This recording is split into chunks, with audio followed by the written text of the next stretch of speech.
बात सही हो गई है, वही मुझे भी लग रहा था ऐसे। कोई नहीं, हम लोग स्टार्ट करते हैं। हाँ, अभी 5 बजे तक तो वो चल रही थी, सीवीटी वाली क्लास चल रही थी, आज मुस्लिम लोग पढ़ाया हूँ।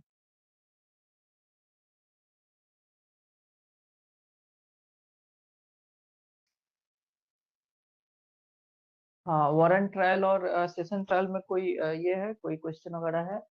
सुचेता, सामूहिक निहारिका, उसका इंडेक्स याद कर लेना होगा।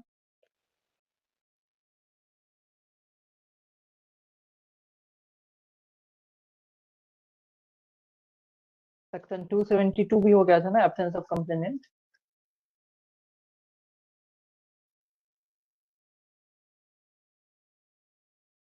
निहारिका बोलो। यस सर, सर अच्छा 273 तक पूरा हो गया था। अच्छा, 273 पूरा हो गया हुआ था, मैं हाँ 274 से ओके। हाँ। हाँ ओके ओके।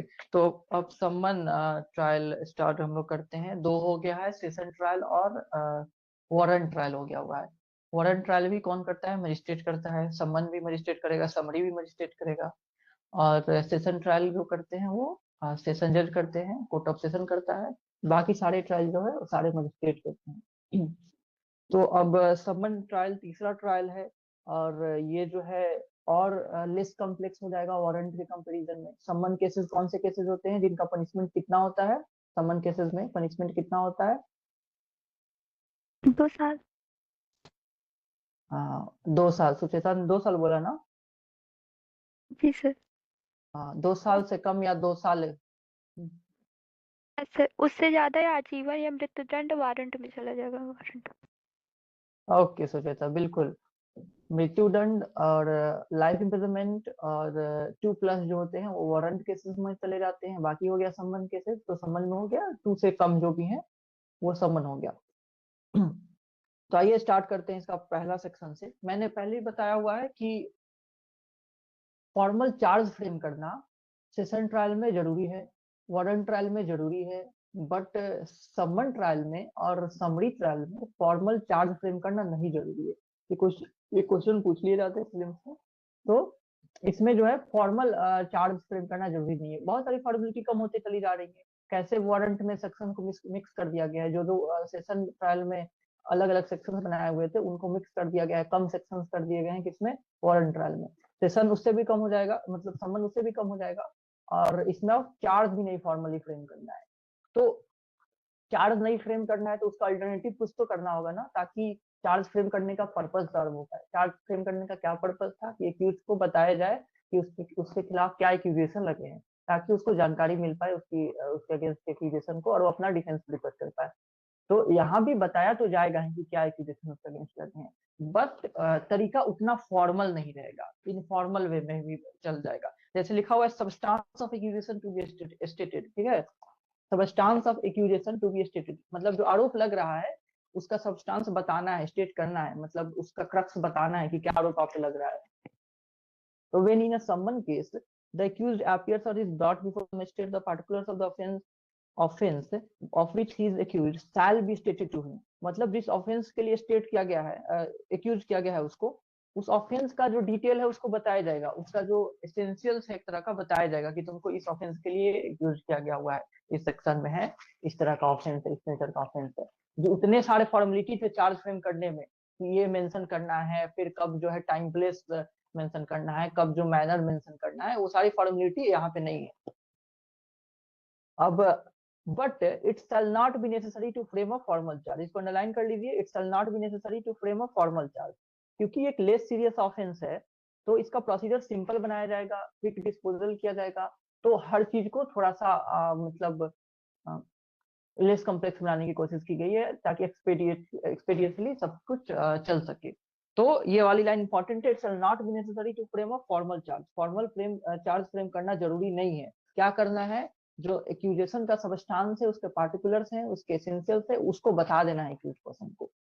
लेकिन लिखा हुआ है provided that the if the magistrate consider the accusation as groundless, ठीक है, he shall after recording reasons in writing release the accused and such release shall have the effect of discharge। तो आप बस groundless को underline कर लो और discharge को underline कर लो, ठीक है? ग्राउंडलेस अगर ग्राउंडलेस रहेगा एक्यूजेशन तो क्या कर देगा, डिस्चार्ज कर देगा।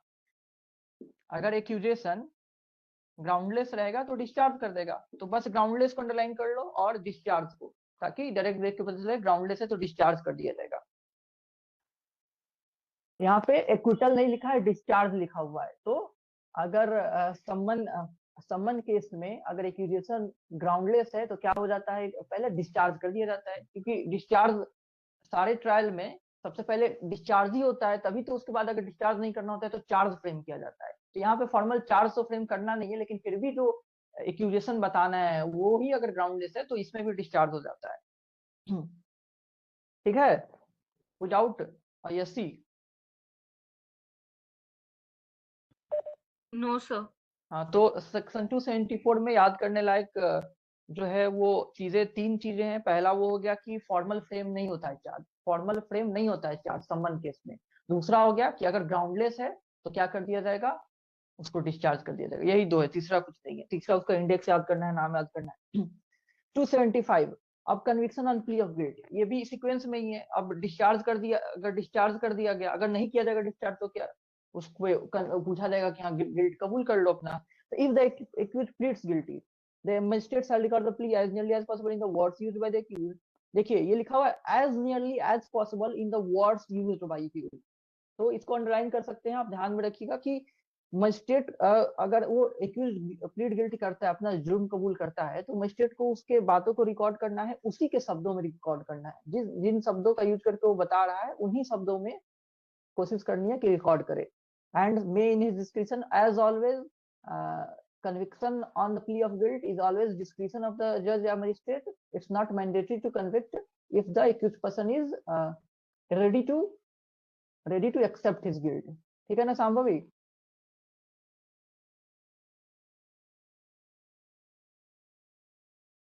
जरूरी नहीं है कि कन्विक्ट कर दिया जाए अगर कोई गिल्ट एक्सेप्ट कर रहा है। तो ये डिस्क्रिप्शन हमेशा से ही था, इसमें भी डिस्क्रिप्शन ही है। ओके ओके ओके, ठीक है सर, 3 पार्ट में आया तुम्हारी आवाज। Conviction on plea of guilt in the absence of accuse in petty cases. ठीक है, ये देखो 276 बहुत ही आसान आसान प्रोविजन है। इतनी ही आसान है कि आप जब एक बार कंटेंट पढ़ लो तो बस हेडिंग ही याद करना है, कंटेंट भी ऑटोमेटिकली याद रहेगी और कुछ याद नहीं करना। अगर आवाज भी बिल्कुल तुमको भी नहीं सुनाई दे रही होगी तो तुम लीव भी कर सकती हो, तुम रिकॉर्डिंग देख लेना। हाँ, लेकिन कोशिश करो जल्दी से जल्दी इसका समाधान हो जाए। सर समाधान तभी मैं जब तुम वहां से बाहर निकलोगी। हाँ, अगर अगर बहुत दिक्कत हो रही है रूम खोजने में तो तुम बताओ, तो मैं ग्रुप में डाल दूंगा। तो जो लोग भी, जो गर्ल्स वगैरह इधर उधर रहती होंगी मतलब इस एरियाज वगैरह में, तो या कोई अदर पर्सन तो सजेस्ट करेंगे कि कोई रूम इधर अवेलेबल है तो। हाँ सर, मैंने अभी एक जगह बोला हुआ है तो मैं सकती हूँ। तो उन्होंने कहा था हाँ तो फिर डाल दीजिएगा। बस जरा एक एक जगह मैंने देखा था तो वो क्लियर हो जाए। अच्छा ठीक है ठीक है। ओके, तो 276 है conviction on plea of guilt in absence of accused in petty cases. सबसे पहले पेटी केस को अंडरलाइन कर लीजिए, छोटे मोटे केस की बात चल रही है। मतलब पेटी केसेस में अगर एक्यूज्ड एब्सेंस भी है, उसके एब्सेंस में भी कन्विक्शन ऑफ जो प्ली ऑफ गिल्ट है उसको एक्सेप्ट करके कन्विक्ट की जा सकती है। प्ली ऑफ गिल्ट वाला एक सेक्शन हो गया। अब ये भी प्ली ऑफ गिल्ट वाला ही है, लेकिन ये पेटी केसेस के रिगार्डिंग है। उसमें उसका प्ली ऑफ गिल्ट एक्सेप्ट करने की बात कर रहा है, बिना एक्यूज के आए, बिना एक्यूज के आए। तो लिखा हुआ है कि when a summon case has been issued under 229 and the accused desire to plead guilty to the charge without appearing, ठीक है, तो बिना अपियर हुए एक्यूज चाहता है अपना जुर्म कबूल करना, बिना कोर्ट आए। छोटे मोटे केस है तो कर सकता है, जरूरी नहीं है कि हर बार आए। अगर मान लो कि फाइन, इतने छोटा केस है कि थोड़ा मोटा फाइन उसको देना है, तो फाइन बिना आए अगर देने को तैयार है, अपना जुर्म कबूल करके ठीक है मैंने किया हुआ है और फाइन दे दे रहा है, तो फिर अननेसेसरी का बुलाने का कोई पर्पज नहीं है। दैट्स व्हाई ये प्रोविजंस है। वैसे भी सम्मन केस चल रहा है तो लेस सीनियर्स की ही बात हो रही है। without appearing before the magistrate, he shall transmit to the magistrate by post or by messenger a letter containing his plea and also the amount of fine specified in the summon। ठीक है, तो by post और by messenger को underline कर लीजिए, by post और by messenger. तो चाहे वो किसी मैसेंजर से, अपना कोई संदेश वाहक से या बाई पोस्ट से वो अपना प्ली ऑफ गिल्ट भेजेगा, और साथ में वो जो सम्मन में लिखा हुआ है कि अगर तुम चाहो तो इसमें इतना रुपए दे करके 800 रुपए का फाइन पे करके तुम मतलब तुम्हारा कन्विक्शन अगर तुम एक्सेप्ट करोगे, प्ली ऑफ गिल्ट करना चाहते हो तो तुम्हें 800 का फाइन देना पड़ेगा।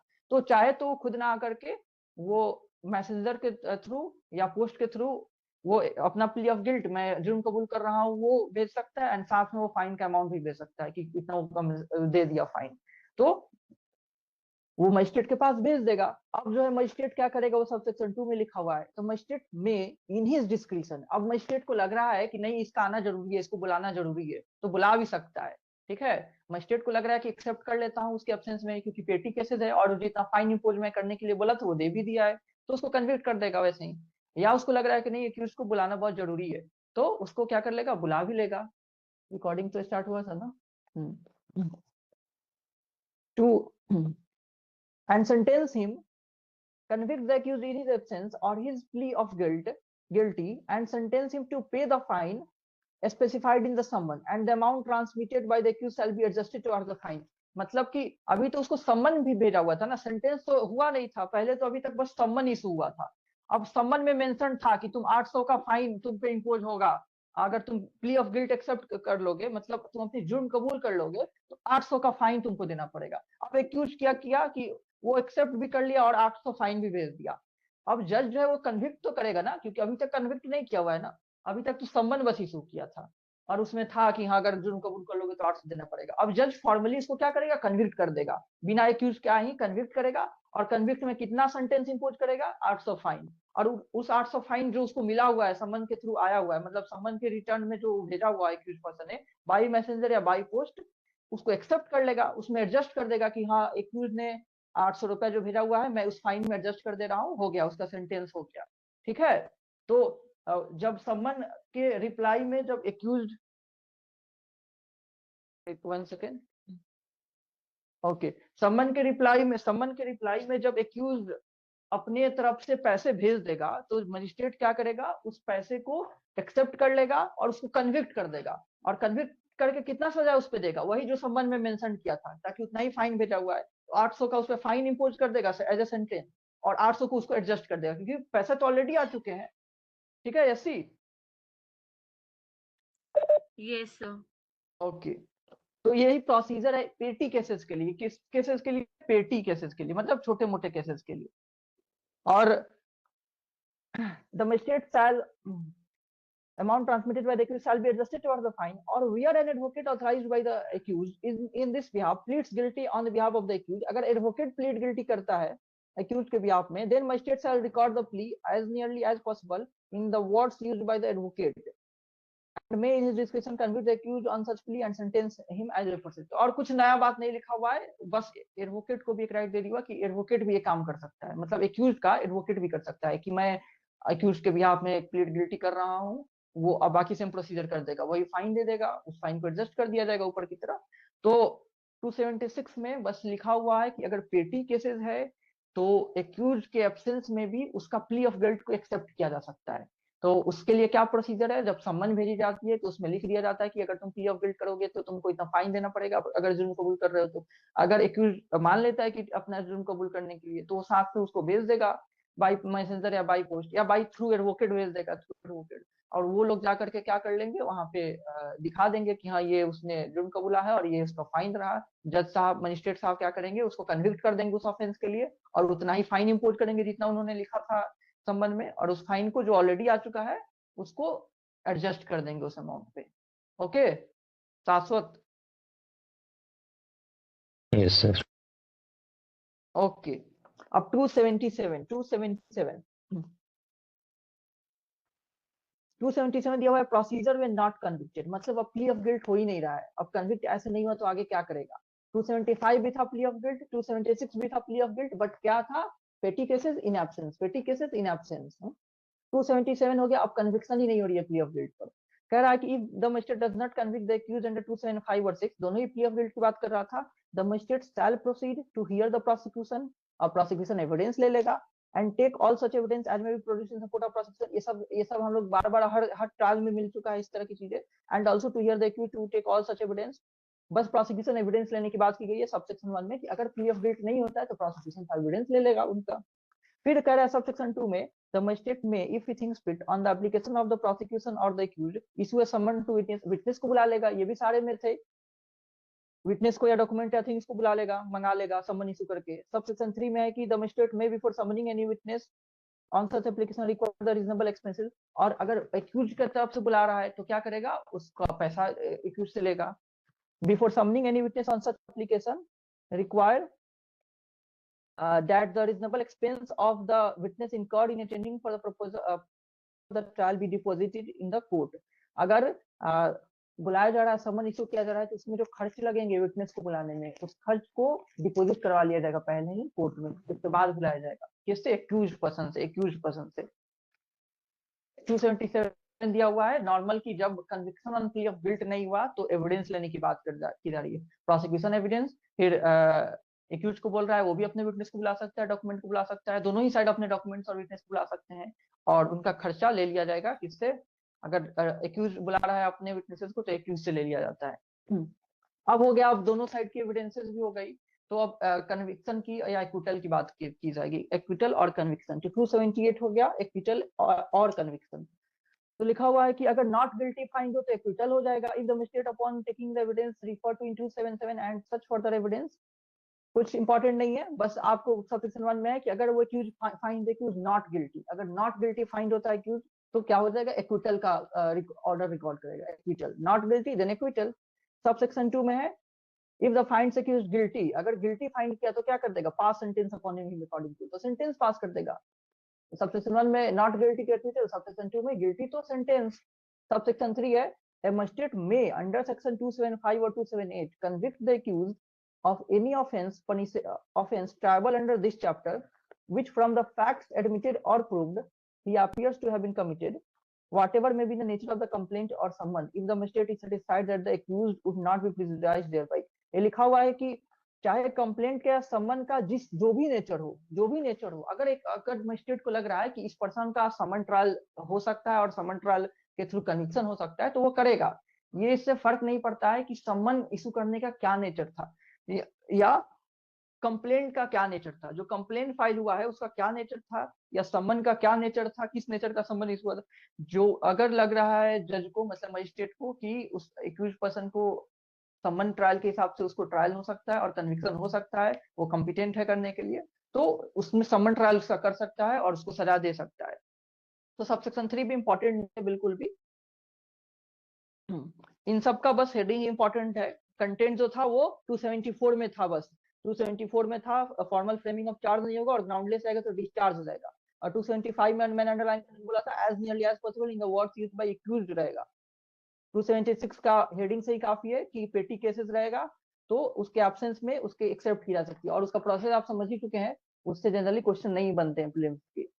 27 से भी कुछ नहीं बनेगा, 278 से भी कुछ नहीं बनेगा. 279 पे आते हैं. 279 इंपॉर्टेंट है क्योंकि इससे एक क्वेश्चन बनेगा. 279 ठीक है निहारिका?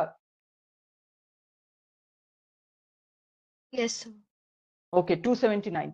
अब मैंने बताया हुआ था वारंट केस में भी कि जब अपीयर ना हो एक्यूज पर्सन तो क्या होता है. वारंट केस में क्या हो रहा था, वहां पे वारंट केस में जब अपीयर ना हो रहा था तो एक्विटल डिस्चार्ज क्या हो रहा था. वारंट केस में जब एक्यूज यानी कंप्लेनेंट ही नहीं अपीयर हो रहा है, एक्यूज नहीं कंप्लेनेंट की बात कर रहा हूँ, कंप्लेनेंट ठीक है, एक्यूज तो बुलाया ही जाएगा जबरदस्ती उसको, कंप्लेनेंट अपीयर ना हो रहा है तो डिस्चार्ज हो जाएगा. ओके डिस्चार्ज और एक्विटल में सेलेक्ट करना था तो सुचिता करना है डिस्चार्ज हो जाएगा.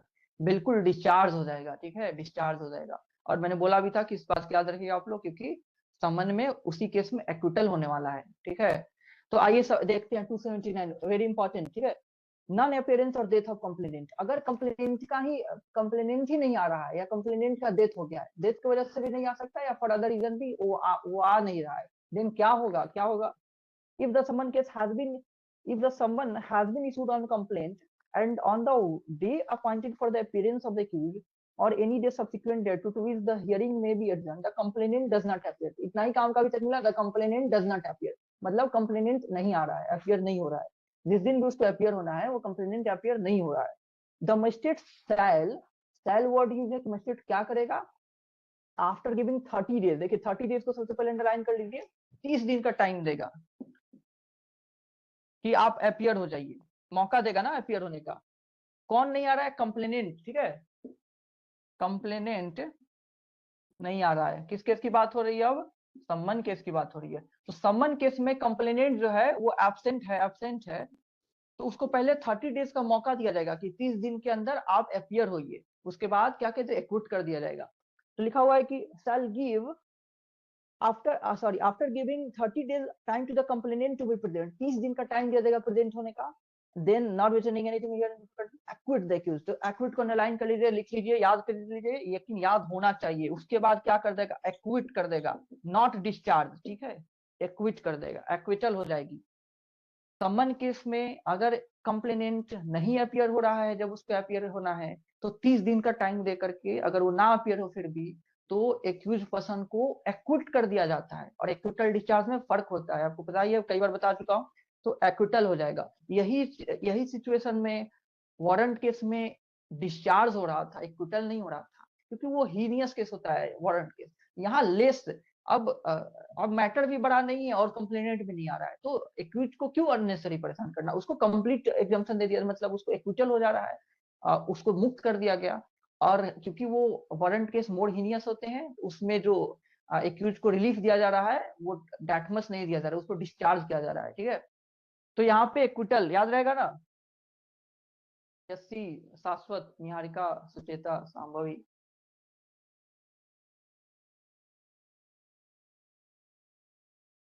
Okay okay.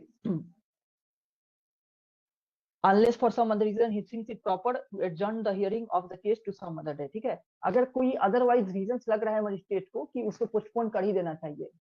हमेशा बताता रहा तो मैं कि अल्टीमेटली जज को क्या करना है, अपनी जस्टिस सर्व करनी है, जस्टिस सर्व करनी है, इसलिए जगह जगह पे उसको डिस्क्रिप्शन दिया हुआ रहता है, जगह जगह पे जुडिशियल माइंड अप्लाई करने के ऑप्शंस खुले रखे जाते हैं, ताकि अगर लग रहा है कुछ कि हाँ ऐसा जस्टिस सर्व करने के लिए जरूरी है कि अभी भी कुछ टाइम दे दिया जाए, कोई बहुत ज्यादा जेन्युइन रीजन है, तो जज ओपन है कि ऐसे डिसीजन ले सकता है कि और टाइम दे सकता है।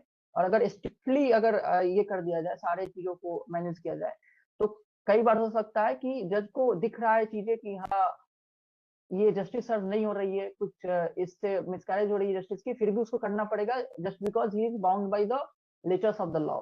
सो letters of the law should not be that much strict regarding the procedure, ठीक है। ऐसे ये सर बस एक क्वेश्चन था, जो अभी आपने विद इन 30 डेज वाली बात बोली, क्या? सर वो कहाँ मेंशन है? बिकॉज आई डोंट नो कि मैं गलत देख रही हूँ, मुझे वो चीज तुम नहीं। सीआरपीसी लेकर बैठी हुई हो क्या, ऐसी? नहीं सर, BNSS लेके बैठी हूँ। बीएनएसएस में 30 डेज नहीं लिखा है, निहारिका तुम्हारे बैरक में लिखा हुआ है। Yes, sir. हाँ, ऐसी हो सकता है तुम्हारे बीएनएसएस में भी सीआरपीसी का सेक्शन छाप दिया है, ठीक है। Sir but okay sir. हाँ ओके, सब सर एक बार ठीक है। आप बस रीड करके बता सकते हैं क्या कि कहाँ पर है, अच्छा, सो दैट तुम मैं नोट एग्जैक्ट कर पूछ रहे काम, लूंगी। देखो मैं सब सेक्शन 1 ही पढ़ रहा हूँ, सब सेक्शन 1 का मिडिल में है, मिडिल में कि if the summon has been issued, ऐसे ऐसे चला आ रहा है, फिर complainant does not appear, the magistrate shall after giving 30 days time to the complainant. मिल रहा है क्या? नहीं सर, है नहीं, मैं मेंशन कर ले रही हूँ। हाँ, क्या लिखा हुआ है तुम्हारे में, the complainant does not appear के बाद क्या लिखा हुआ है? The magistrate shall, notwithstanding anything herein before contained, हाँ तो वही तो सीआरपीसी की बातें लिख दी हुई है, ये सीआरपीसी में लिखी हुई थी। Okay sir. ओके ओके, हाँ ठीक है, आगे बढ़ते हैं हम लोग। देखो कैसे कैसे एरर्स हो जाते हैं बुक्स में, और अगर ना वे ये हो, और कौन खुद से वेरीफाई करेगा, अगर कोई पहली बार पढ़ रहा है तो वेरीफाई क्या ही करेगा कि हाँ ऐसा लिखा हुआ है कि नहीं लिखा हुआ है, जब तक कोई कंपेयर करने का चीजें नहीं हो। कोई नहीं, प्रोवाइडेड दैट वेयर द, अब प्रोवाइजो देखिए, हाँ, तो अनलेस का मैं बता रहा था, जुडिशियल डिस्क्रिप्शन दिए हुए हैं, मतलब जुडिशियल माइंड अप्लाई करने का स्कोप ओपन रखा जाता है। दैट्स व्हाई वो अनलेस वाली बात लिखी हुई है कि जज को, मतलब मजिस्ट्रेट को फिर भी लग रहा है कि पोस्टपोन करनी चाहिए और टाइम देनी चाहिए तो दे सकता है, ठीक है। लेकिन 30 डेज का टाइम दे करके अगर ना है फिर भी कंप्लेनेंट, देन मजिस्ट्रेट क्या कर सकता है, एक्विट कर सकता है, एक्विटल का ऑर्डर रिकॉर्ड कर सकता है in favour of accused person, provided that where the complainant is represented by an advocate or by the officer conducting the prosecution, or where the magistrate is of opinion that the personal attendance of the complainant is not necessary, the magistrate may dispense with his attendance and proceed with the case. Not important, but बस इतनी ही बात लिखी हुई है कि magistrate जो है accused को पर्सनल अटेंडेंस से मुक्त कर सकता है, मतलब डिस्पेंस कर सकता है पर्सनल अटेंडेंस से। किसको? कंप्लेनेंट की बात हो रही है।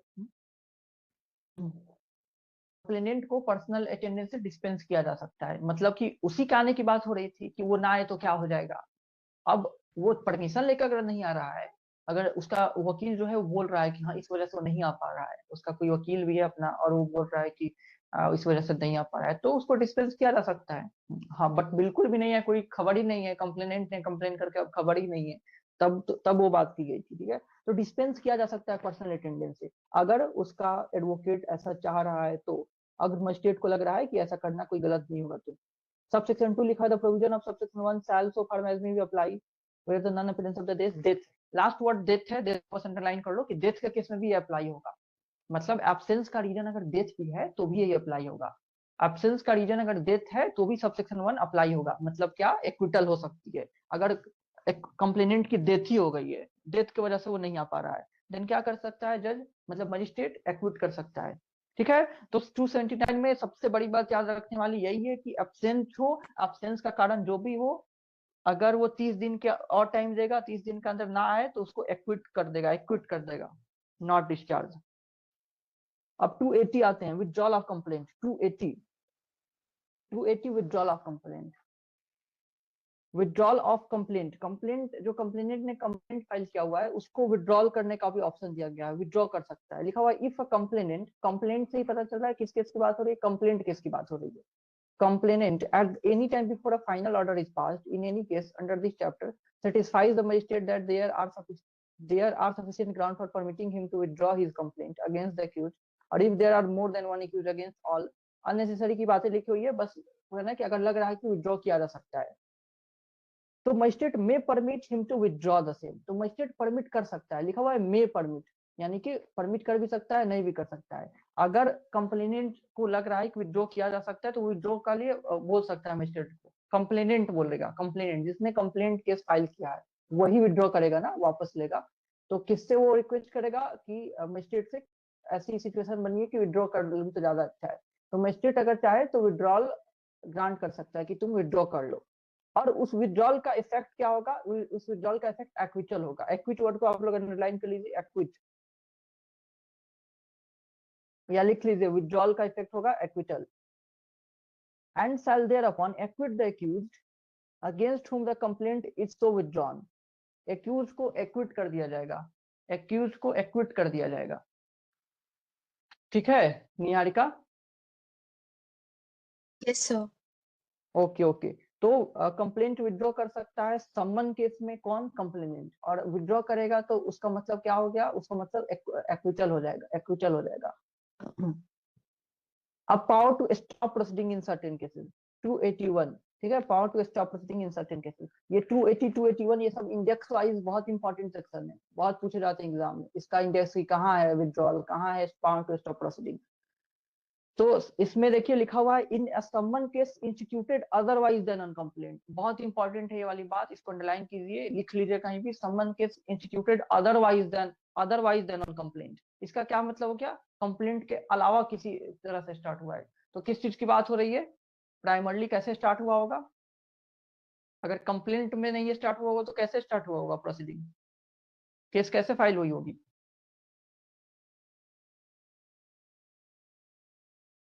कैसे कैसे कॉग्निजेंस लिया जा सकता है, 4 तरीके से, 4 में से एक को यहाँ एक्सक्लूड किया, तो उसके अलावा जो 3 मोड है उससे किया जा सकता है। कैसे कैसे होता है, पुलिस रिपोर्ट से, कंप्लेंट से जिसको यहाँ पे एक्सक्लूड कर दिया गया, फिर मजिस्ट्रेट का ओन नॉलेज से, फिर होता है इंफॉर्मेशन गिवन टू मजिस्ट्रेट, मतलब मजिस्ट्रेट को कहीं से इंफॉर्मेशन मिला है उससे, तो बोल रहा है कि अदरवाइज देन ऑन कंप्लेंट, मतलब ये नहीं, तो इससे या इससे, और मेनली देखा जाए तो इससे, मतलब कि पुलिस रिपोर्ट से, मेनली पुलिस रिपोर्ट से। तो ये जो पावर टू स्टॉप प्रोसीडिंग की बात की जा रही है, किस तरह के केस में की जा सकती है, इसमें पुलिस रिपोर्ट की बात हो रही है। पुलिस रिपोर्ट मतलब कि ऐसा केस जिसमें पुलिस ने इन्वेस्टिगेशन किया हुआ है और अपना रिपोर्ट सबमिट किया हुआ है, और पुलिस रिपोर्ट के बेसिस पे क्या किया गया था, मजिस्ट्रेट के द्वारा कॉग्निजेंस लिया गया था। कॉग्निजेंस ऑफ ऑफेंस में बताया था मैंने कि 4 तरीके हैं जिससे कॉग्निजेंस लेता है जुडिशियल मजिस्ट्रेट, जिसमें सबसे main one of the major तरीका होता है कि पुलिस रिपोर्ट यानी चार्जशीट के बेसिस पर। याद आ रहा है शाश्वत? Yes sir. ओके, और किसी को याद आ रहा है? Sucheta? Yes, sir. Okay okay, तो यहाँ लिखा हुआ है in a summon case instituted otherwise than on complaint, बहुत बार प्रीलिम्स में पूछा हुआ है, बहुत बार, ठीक है, कि अदरवाइज देन ऑन कंप्लेंट, ऐसा केस जो कि कंप्लेंट पे नहीं स्टार्ट हुआ है, उसके अलावा कैसे तरीके से स्टार्ट हुआ है, तो उसके अलावा यही तरीके हैं, ये क्योंकि ये एक्सक्लूड कर दिया गया है। और तो मेनली कौन सा बचा तरीका, ये बचा, मतलब पुलिस रिपोर्ट, क्योंकि या तो ये और ये, यही 2 तरीके से स्टार्ट होते हैं मोस्टली, ये दोनों तो बहुत रेयरली यूज होते हैं। मजिस्ट्रेट अपने ओन नॉलेज से रेयरली कॉग्निजेंस, और मजिस्ट्रेट जो होता है कहीं से इन्फॉर्मेशन मिले तो भी रेयरली लेता है। मजिस्ट्रेट जो होता है कॉग्निजेंस कब लेता है, कंप्लेंट के बेसिस पे, या पुलिस रिपोर्ट चार्जशीट सबमिट होती है उसके बेसिस पे, जो इसमें एफआईआर के थ्रू पुलिस ने इन्वेस्टिगेशन किया है, चार्जशीट सबमिट हुई है। तो कंप्लेंट केस या पुलिस केस, इसी 2 तरीके से स्टार्ट होती है मेनली। तो इसको एक्सक्लूड किया गया, यानी इस पे फोकस करना है, इस पे फोकस करना है। एग्जाम में आएगा तो आपको याद रखना है कि कैसे लिखा हुआ है कि instituted otherwise than on complaint, ठीक है, निहारिक अंडरलाइन कर लिया? Yes, sir. Okay, otherwise than on complaint, एकदम बोल्ड में अंडरलाइन कर लो। A magistrate of the first class और with the previous section of the CJM any other JM, मतलब फर्स्ट क्लास भी या अदर भी कर सकता है सीजेएम के परमिशन, ये नहीं कि बस फर्स्ट की क्लास, अगर सीजेएम ने ऑथराइज किया हुआ है तो अदर जेएम्स भी, जेएम्स मींस मतलब judicial magistrate, may for reasons to be recorded by him stop the proceeding at any stage without pronouncing any judgment. देखिए, बिना जजमेंट प्रोनाउंस किए कभी भी प्रोसीडिंग को स्टॉप कर सकता है, प्रोसीडिंग को स्टॉप कर सकता है, मतलब आगे कंटिन्यू नहीं करेगा without pronouncing any judgment, and where such stoppage of proceeding is made after the evidence of the principal witness has been recorded। दूसरा इंपॉर्टेंट चीज आ रही है कि अगर ये स्टॉप जो किया जा रहा है मजिस्ट्रेट के द्वारा, ये कब किया जा रहा है, अगर प्रिंसिपल विटनेस का स्टेटमेंट रिकॉर्ड हो गया है, प्रिंसिपल विटनेस का स्टेटमेंट रिकॉर्ड हो गया है, तब इस स्टॉप करने का इफेक्ट क्या होगा, एक्विटल हो जाएगा, एक्विटल, या नहीं अगर किया गया है तो उसका इफेक्ट डिस्चार्ज हो जाएगा, ठीक है। The pronounce a judgment of acquittal, ठीक है, acquittal हो जाएगा, and in any other case the release the accused and such release shall have the effect of discharge। तो 2 सिनेरियो बनाया है। पहला इसमें इंपॉर्टेंट क्या पॉइंट हो गया, ये क्या हो रहा है, power to stop proceeding, power to stop proceeding, ये कब हो सकता है, instituted otherwise than on complaint।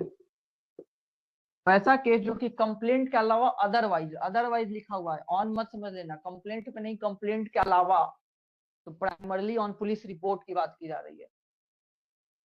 और तो एक सिनेरियो हो गया, इसमें 2 सिनेरियो, पहला हो गया कि evidence of principal witness has been recorded, तो क्या हो जाएगा, एक्विटल हो जाएगा। तो हो गया इन अदर केस, मतलब इसको छोड़ के बाकी किसी केस में नहीं रिकॉर्ड हुई है, इन अदर केसेस डिस्चार्ज हो जाएगा। Any case which is instituted otherwise than on complaint, उसमें अगर प्रिंसिपल विटनेस का स्टेटमेंट रिकॉर्ड हो गया है, उसका एविडेंस रिकॉर्ड हो गया है, तो इफेक्ट उसका एक्विटल हो जाएगा, स्टॉप प्रोसीडिंग करके एक्विटल का ऑर्डर देगा, और बाकी किसी भी केस में प्रोसीडिंग स्टॉप करके डिस्चार्ज का ऑर्डर देगा, ठीक है। तो प्रिंसिपल विटनेस देन एक्विटल, मतलब प्रिंसिपल विटनेस का स्टेटमेंट रिकॉर्ड है, उसका एविडेंस रिकॉर्ड है, देन एक्विटल, बाकी किसी केस में डिस्चार्ज, ठीक है। यसी Yes, sir. लेकिन सबसे इंपॉर्टेंट तो यही है इसमें, ठीक है। 5 बार अगर इससे क्वेश्चन आएगा तो 3 बार 4 बार बस यही पूछेगा कि किसकी बात हो रही है, instituted otherwise than on complaint की बात हो रही है। किस क्वेश्चन रहेगा, किस तरह के केस में ये पावर रहता है मजिस्ट्रेट का स्टॉप प्रोसीडिंग, तो ये otherwise than on complaint. Okay, अब 282 पे आते हैं। 282 पे power of court to convert summon case into warrant case. Summon case को वारंट केस में कन्वर्ट करने का पावर, ये भी इसका इंडेक्स जो है, इसका सेक्शन नंबर ही एक बहुत बड़ा क्वेश्चन है प्लेन का कि कहाँ दिया रहता है, किस सेक्शन में दिया है। ये बात है कि समन केस को वारंट केस में कन्वर्ट किया जा सकता है, तो इसका सेक्शन नंबर याद रखना होता है। लिखा हुआ है when in the course of trial of a summon case relating to an offence punishable with imprisonment for a term exceeding 6 months, ठीक है। अंडरलाइन कर लो टर्म एक्सीडिंग 6 मंथ को, यानी कि 6 महीने से ज्यादा वाली ऑफेंस के पनिशेबल ऑफेंस की बात चल रही है। पहले तो कब, इन द कोर्स ऑफ ट्रायल, अगर ट्रायल चल रहा है उस पीरियड के दौरान, मतलब ट्रायल चल रहा है तब अगर किसी मजिस्ट्रेट को लगता है किस ऑफेंस के रिगार्डिंग, जिसकी सजा 6 महीने से ज्यादा की है, term exceeding 6 months, term exceeding 6 months. अगर मजिस्ट्रेट को लग रहा है कि जस्टिस सर्व करने के लिए जरूरी है कि नहीं समन ट्रायल नहीं वारंट ट्रायल चलना चाहिए, वारंट ट्रायल चलना चाहिए, ठीक है।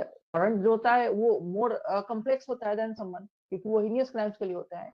तो अगर 6 महीने से ज्यादा के ऑफेंस के लिए किसी मजिस्ट्रेट को लग रहा है कि नहीं इसका समन ट्रायल चलना सही नहीं लग रहा है, इसका वारंट ट्रायल होना चाहिए, तो वारंट ट्रायल में कन्वर्ट कर सकता है और फिर क्या करेगा, रीहियर कर लेता है। तो it appears to the magistrate that in the interest of justice the offence should be tried in accordance with the procedure of trial of warrant case, मतलब उसको लग रहा है कि वारंट केस की तरफ ट्रायल चले तो ज्यादा सही रहेगा। Such magistrate may proceed to rehear the case, rehear करेगा, रीहियर को अंडरलाइन कर लीजिए, रीहियर the case in the manner provided by this Sanhita for the trial of warrant case and may recall any witness who may have been examined। उसके अलावा कुछ important नहीं है। अब जब रीहियर, तो रीहियर का मतलब ही क्या हुआ, तो क्या कर सकता है, जब मजिस्ट्रेट को लग रहा है कि समन केस चलना सही नहीं है, इस केस का जो है वो वारंट ट्रायल ज्यादा सही रहेगा, तो और केस का डिस्क्रिप्शन क्या है कि वो उसका सजा 6 महीने से ज्यादा क्यों नहीं चाहिए, 6 महीने से ज्यादा क्यों नहीं चाहिए। कोई 3 महीना वाला ऑफेंस पनिशेबल का नहीं कर सकता है कन्वर्ट, 4 महीने वाला नहीं, 1 साल का पनिशेबल है उसको कन्वर्ट किया जा सकता है, और उसको क्या कर देगा, कन्वर्ट कर देगा वारंट केस में, और उसका ट्रायल कैसे चलाएगा, वारंट ट्रायल की तरह। उसके बाद क्या करेगा, उसको रीहियर करेगा, मतलब फिर से हियरिंग होगी, फिर से विटनेस को बुला करके हियर कर सकता है, ठीक है। ऐसी यस सर। तो टर्म, हाँ टर्म एक्सीडिंग 6 मंथ को अंडरलाइन कीजिए इसमें, और रीहियर को अंडरलाइन कर लीजिए। तो यही है समन ट्रायल है।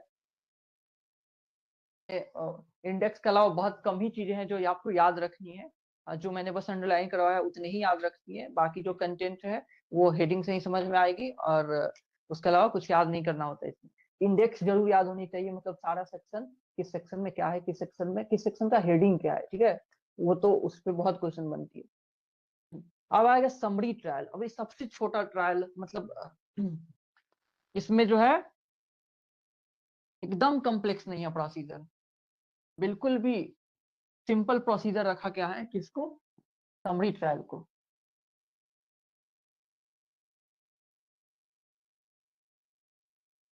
Summary trial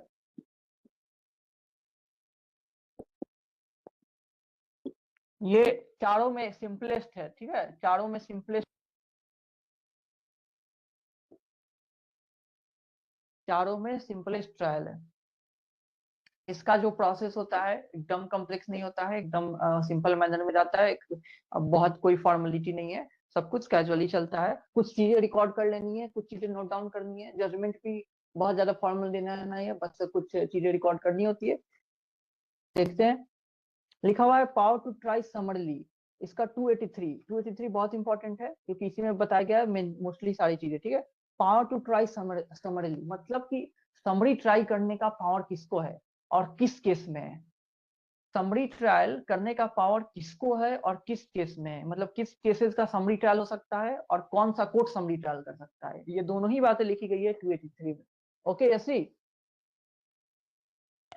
yes sir. Okay तो इसका पढ़िए ए, पहले 1 में, not wasting anything content in this Sanhita any CJM, तो सीजेम को अंडरलाइन कीजिए, या सीजेम को कौन कर सकता है, क्या हुआ ऐसी, तुम वो ऑफ कर लो माइक, कुछ तो आवाज आ रही है। ओके ओके, तो सीजेम या magistrate of the first class, तो कौन कौन कर सकता है? who may try summarily, कौन कर सकता है? पहला हो गया सीजेम, दूसरा हो गया जेएमएफसी। नॉर्मली यही दो है, अब पढ़ेंगे कि जेएमएससी भी कर सकता है, आगे सेक्शन मिलेगा, but that is not general rule. उन पे ऑल लिमिटेशन लगा हुआ है कि वो किस किस का कर सकते हैं, उनको स्पेशल परमिशन जरूरी है। बट नॉर्मली ये दोनों लोग क्या है? ऑथराइज्ड हैं to conduct summary trial. CJM chief judicial magistrate and JMFC judicial magistrate first class. ठीक है निहारिका? सीजेएम एंड जेएमएफसी ये कर सकते हैं कौन? क्या? Summary trial. Yes, sir. Okay. So I'll try in a summary way all or any of the following offenses, all or any of the following offenses। तो इसमें आपको याद रखना कुछ भी नहीं है, आपको दो चीजें बस याद रखनी है। पहले उन दो चीजों को आप लोग अंडरलाइन कर लीजिए। सबसे पहले जो वन में लिखा हुआ है लास्ट में, नॉट एक्सीड 20,000 रुपी, उसको अंडरलाइन कर लीजिए। Does not exceed 1000 rupee, not exceed 20,000 रुपी। अब वही बात 2 में भी लिखा हुआ है, उसको अंडरलाइन भी मत कीजिए क्योंकि सब में सेम ही है। 3 में भी लिखा हुआ है, 4 में लिखा नहीं हुआ है, वो ट्रेसपास का सेक्शन मेंशन कर दिया हुआ है। 5 में इंटिमिडेशन है, पीस है। और फिर 6 वाले में अबेटमेंट को अंडरलाइन कर लीजिए, 6 में अबेटमेंट को, 7 में अटेम्प्ट को अंडरलाइन कर लीजिए, अटेम्प्ट को। फिर कैटल ट्रेसपास है, उसको नहीं है। देखिए सेक्शन 1 हो गया, सब सेक्शन 1 में इतनी बातें आपकी याद बस रखनी है। अब जो है इसको भी बदल दिया है, सीआरपीसी में कुछ और ही था, वहां के ऑफेंस को 2 साल से यहाँ 3 कर दिया हुआ है। अब जो है किसका, ये अब बता रहा है कि किस ऑफेंस का समरी ट्रायल हो सकता है, किस ऑफेंस का समरी ट्रायल हो सकता है, कौन कर सकता है? ये हो गया सीजेएम और जेएमएफसी। अब है किस ऑफेंस का समरी ट्रायल हो सकता है? तो वैसे ऑफेंसेस जिसमें जो वो कंसर्न हो उस जितने अमाउंट, उसमें कंसर्न जो अमाउंट है किससे एक्सीड नहीं कर रहा होना चाहिए? 20,000 नहीं कर रहा होना चाहिए, मतलब 20,000 से, 1000 से ज्यादा नहीं होना चाहिए। Does not exceed 20,000। अब वो चाहे चोरी हो, चाहे चोरी के सामान को कंसील करना हो, उसमें असिस्ट करना हो, किसी भी तरह का हो। जैसे 1 में लिखा हुआ है theft under subsection 2 of 303, 305, 306 where the value of the property stolen does not exceed 20,000। मतलब थेफ्ट से रिलेटेड है दिया हुआ है सेक्शंस, और वैल्यू ऑफ प्रॉपर्टी जो है जिस चीज का थेफ्ट हुआ है वो 20,000 से ज्यादा नहीं होनी चाहिए। तो 20,000 है और बाकी सब में भी 20,000 है, इसलिए आपको बस वही 20,000 डज नॉट एक्सीड 20,000 याद रखना है कि वैल्यू जो है 20,000 से कम की होनी चाहिए, तब उसका समरी ट्रायल हो सकता है। 20,000 से ज्यादा का, अगर 1 लाख का प्रॉपर्टी है, 2 लाख का प्रॉपर्टी है, तो समरी ट्रायल नहीं चलेगा। ठीक है? फिर है कि रिसीविंग और retaining stolen property under subsection 2 लिखा हुआ है कि 20,000 रुपीज, जिसका वैल्यू 20,000 से कम का हो। और देखो सब बाकी सब जो है वो चोरी के ही इर्द गिर्द घूम रहा है, मतलब थेफ्ट स्टॉलन प्रॉपर्टी इसी के इर्द गिर्द घूम रहा है। ए में थेफ्ट लिखा हुआ है, बी में स्टॉलन प्रॉपर्टी लिखा हुआ है, सी में लिखा हुआ assisting in the concealment and disposal of stolen property, ये भी स्टॉलन प्रॉपर्टी से रिलेटेड है। तो आप थेफ्ट को भी अंडरलाइन कर सकते हो, स्टॉलन प्रॉपर्टी को भी अंडरलाइन कर सकते हो, बस उतना ही को कि हाँ थेफ्ट से कंसर्न है और इसकी वैल्यू है 20,000 से कम। फिर है स्टॉलन प्रॉपर्टी से कंसर्न है जिसकी वैल्यू 20,000 से कम, लेकिन मोस्टली 20,000 ही आपको याद रखना है। फिर लिखा हुआ है 3 हो गया, 4 लिखा हुआ है offences under subsection 2 and 3 of 331, ये ट्रेसपास की बात कर रहा है, जो लर्निंग हाउस ट्रेसपास होता है और हाउस ब्रेकिंग होता है, उस चीज की बात कर रहा है। इंपॉर्टेंट नहीं है उतना। 331 सेक्शन की बात किया हुआ है, उसमें भी की जा सकती है। फिर insult provoke breach of peace की लिखा हुआ है, क्रिमिनल इंटिमिडेशन लिखा हुआ है, ये भी ऑफेंस बताया हुआ है। फिर लिखा हुआ है abetment of any foregoing provision. तो इन ऑफेंस का जो इसमें ट्रायल है, जिन ऑफेंसेस का समरी ट्रायल चल सकता है, उनका अबेटमेंट भी का भी हो सकता है ना, उसके अटेम्प्ट का भी हो सकता है। जैसे थेफ्ट का अगर चल सकता है समरी ट्रायल, तो थेफ्ट का अबेटमेंट का भी समरी ट्रायल चल सकता है, थेफ्ट के अटेम्प्ट का भी समरी ट्रायल चल सकता है, वही बात है। तो उनका अबेटमेंट और उनका अटेम्प्ट का भी चलेगा। तो ये बात याद रखिएगा कि ऑफेंसेस जो भी दिए हुए हैं जिनका समरी ट्रायल चल सकता है, उनका अबेटमेंट या उनका अटेम्प्ट हो, उसका भी समरी ट्रायल चल सकता है। और फिर लास्ट में कैटल ट्रेसपास एक्ट वाली है। ठीक है? तो आप ऑफेंस के नाम भी अगर याद करना चाहे तो कर सकते हैं कि थेफ्ट दिया हुआ है, स्टॉलन प्रॉपर्टी दिया हुआ है, ट्रेसपास दिया हुआ है, कैटल ट्रेसपास एक्ट दिया हुआ है, ये सब दिए हुए हैं। उसी का अटेम्प्ट और एबेटमेंट दिए हुए हैं। एक में ब्रीच ऑफ पीस और क्रिमिनल इंटिमिडेशन भी दिया हुआ है। इन ऑफेंसेस लेकिन वैल्यू क्या होनी चाहिए? 20,000 से कम होनी चाहिए, जो कि मोस्ट इंपॉर्टेंट है, उसका चल सकता है। फिर सब सेक्शन 2 में दिया हुआ है अब सजा वाली, किस और कितनी सजा तक वाले ऑफेंस चल सकते हैं, ये तो वैल्यू वाली हो गई।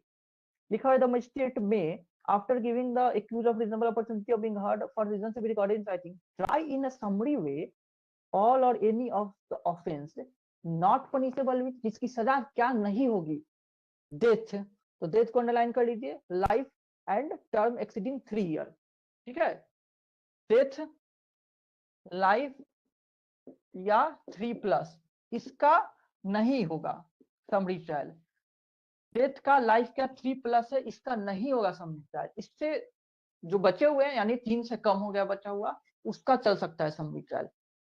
यानी किसका चल सकता है समरी ट्रायल, 3 से कम वाला ऑफेंसेस को, 3 से कम ईयर्स के जो पनिशेबल है उसका चल सकता है, 3 से कम साल के लिए। तो अमाउंट क्या याद रखना है आपको, 20,000 से, वैल्यू ऑफ प्रॉपर्टी कितनी होनी चाहिए जिसके रिगार्डिंग ऑफेंस हुआ है, उस प्रॉपर्टी की वैल्यू 20,000 से कम होनी चाहिए, और ऑफेंस कितनी दिया हुआ है उसका, 3 साल से कम, जिसका पनिशमेंट 3 साल से कम हो, उसकी समरी ट्रायल चल सकती है। यानी 3+ वाले का डेथ फॉर लाइफ का लिखा हुआ है कि नहीं चल सकता है, तो बचे हुए का चलेगा, ठीक है निहारिका। Yes, sir. ओके, तो यहाँ 3+, सॉरी ये इसको अंडरलाइन कर लो, डेथ, लाइफ और 3 इयर्स को नॉट एक्सीडिंग 3 ईयर लिखा है, लेकिन पहले ही नॉट लिख दिया हुआ है, तो वो हो गया एक्चुअल से कि 3 ईयर से ज्यादा है जो, या डेथ है या लाइफ है, उनका समरी ट्रायल नहीं चल सकता है। लेकिन उसके अलावा मजिस्ट्रेट जो है बाकी ऑफेंसेस का समरी ट्रायल कर सकता है, provided that no appeal shall lie against the decision of the magistrate to try a case in a summary way, no appeal shall lie against the decision of a magistrate to try a case in a summary way under this subsection। मतलब magistrate का जो decision है कि हम summary trial करेंगे, इसका appeal नहीं हो सकता है। मजिस्ट्रेट डिसाइड कर लिया कि हाँ मैं इसका समरी ट्रायल करना चाहता हूँ, अब ये अपीलेबल नहीं है कि हाँ ये क्यों समरी ट्रायल कर रहे हैं, इसको अपील कर रहे हैं ऊपर वाले कोर्ट में, सेशन कोर्ट में, और उसके बाद हाई कोर्ट में कि हाँ ये समरी ट्रायल जो करने का डिसीजन है वो गलत है, ये नहीं हो सकता है, ठीक है। ये प्रोवाइजो में दिया हुआ है, प्रोवाइजो में दिया है कि समरी ट्रायल करने का जो डिसीजन है मजिस्ट्रेट का, दैट इज नॉट अपीलेबल। तो आपको पहले सबसेक्शन 3 भी देख लेते हैं, फिर बताता हूँ। लिखा हुआ है सबसेक्शन 3 में कि इन द कोर्स ऑफ, इस सबसेक्शन 2 नया ऐड हुआ है, सबसेक्शन 1 में ही पहले वो था 20,000 जो लिखा हुआ है यहाँ पे, और 3 ईयर लिखा हुआ है, चेंज था, बट सेक्शन 1 में ही सब कुछ था, और 3 वाला जो था वो 2 में था पहले।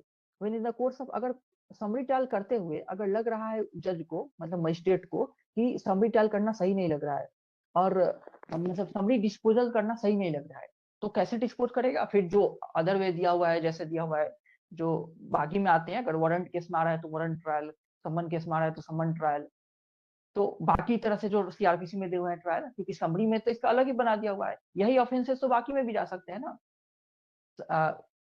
समन केसेस 2 साल से कम वाले होते हैं, 2 साल से कम वाले का तो यहाँ warrant trial, sorry summary trial भी कर रहा है, तो उन्हीं ऑफेंसेस का समन ट्रायल भी हो सकता है, समरी ट्रायल भी हो सकता है, समरी कर सकता है, ये डिस्क्रिप्शन दिया हुआ है। लेकिन अगर लग रहा है कि समरी करना सही नहीं लग रहा है, तो उसी का वो कैसा करेगा ट्रायल, जो कि अदर प्रोविजंस के हिसाब से है, उसी का समन ट्रायल कर सकता है। अगर 2 साल से ज्यादा का है तो वारंट ट्रायल कर सकता है। तो सबसेक्शन 3 में दिया हुआ है कि अगर समरी ट्रायल करना सही नहीं लग रहा है मजिस्ट्रेट को, अगर समरी ट्रायल चल रहा है बट इन दैट कोर्स उसको लग रहा है कि सही नहीं है समरी ट्रायल करना, तो फिर से वही काम करेगा, क्या करेगा, उसको रिहियर करेगा, और फिर से रिकॉल कर लेगा विटनेस को, और नॉर्मल ट्रायल करेगा, मतलब एज पर बीएनएसएस जैसा उसका ट्रायल चलना चाहिए। अगर वारंट ट्रायल के लिए है तो वारंट ट्रायल, समन ट्रायल के लिए है तो समन ट्रायल उसका चलेगा, ठीक है निहारिका। Yes, sir. हाँ, तो इसमें याद करने वाली कई सारी चीजें हो गई। सबसे पहले तो ये हो गया कि कौन कौन कर सकता है, तो सीजेएम, जेएमएफसी।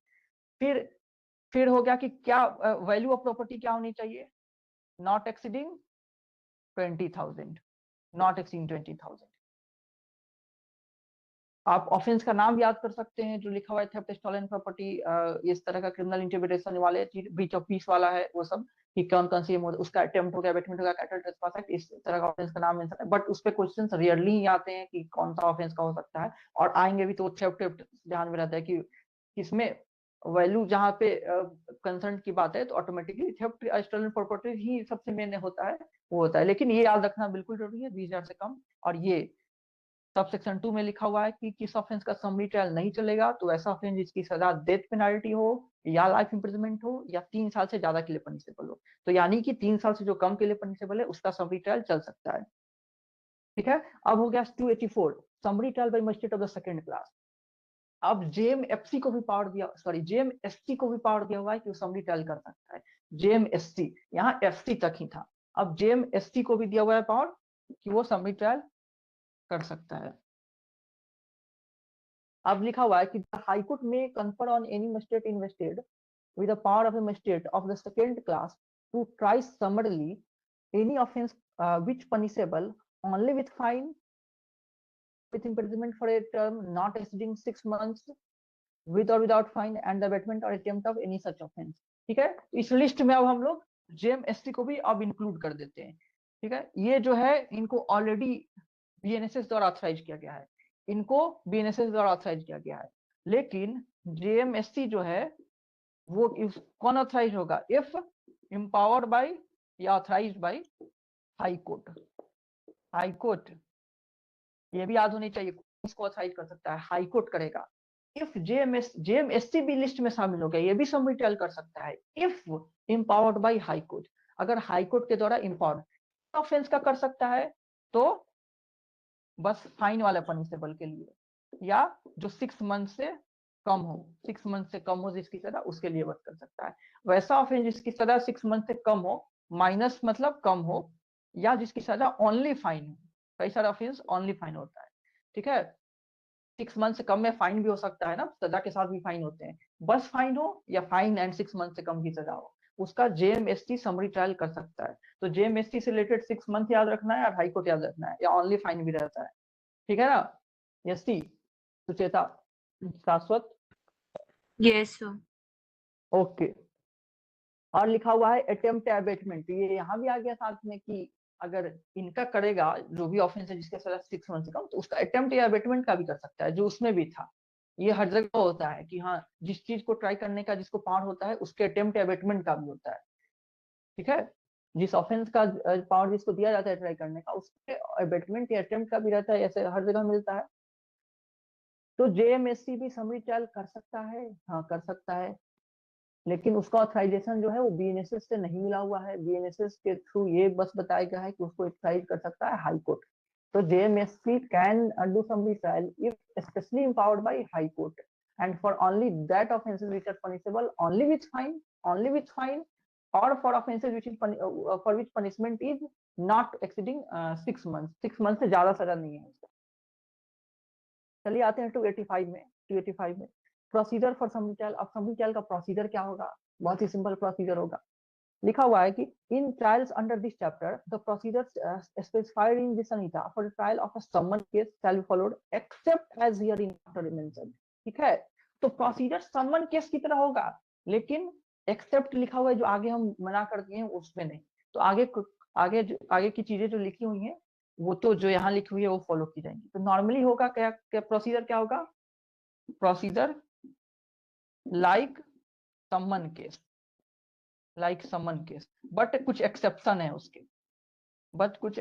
उसके, एक्सेप्शन यही है कि चीजों को हल्का बना दिया गया, बाकी चीजें उतनी कम्प्लेक्स नहीं रहेगी, हल्का हो जाएगा। तो कैसा होगा ये procedure? Like summary trial, sorry like someone trial. Summary trial का जो प्रोसीजर कौन सा फॉलो किया जाता है? समन ट्रायल का ही किया जाता है, बट एक्सेप्ट जो कि यहाँ दिया गया है उसको छोड़ करके, जो आगे सेक्शन से मिलने वाले हैं, ठीक है, उसको छोड़ करके। ठीक है शाश्वत? Yes sir. ओके। तो आते हैं, देखते हैं अब क्या क्या एक्सक्लूड करता जाएगा। तो सब सेक्शन 2 में सबसे पहली बात लिख दिया हुआ है, सब सेक्शन 2 में no sentence of imprisonment for a term exceeding 3 months be passed in a case conviction under this chapter. इतनी बार इस चीज को पूछा एग्जाम में, इतनी बार इस चीज को पूछा एग्जाम में, कम से कम 10 बार आया होगा अलग अलग एग्जाम में, या उससे भी ज्यादा। कितना सजा हो सकता है समरी ट्रायल में? समरी ट्रायल में कितना सजा दिया जा सकता है?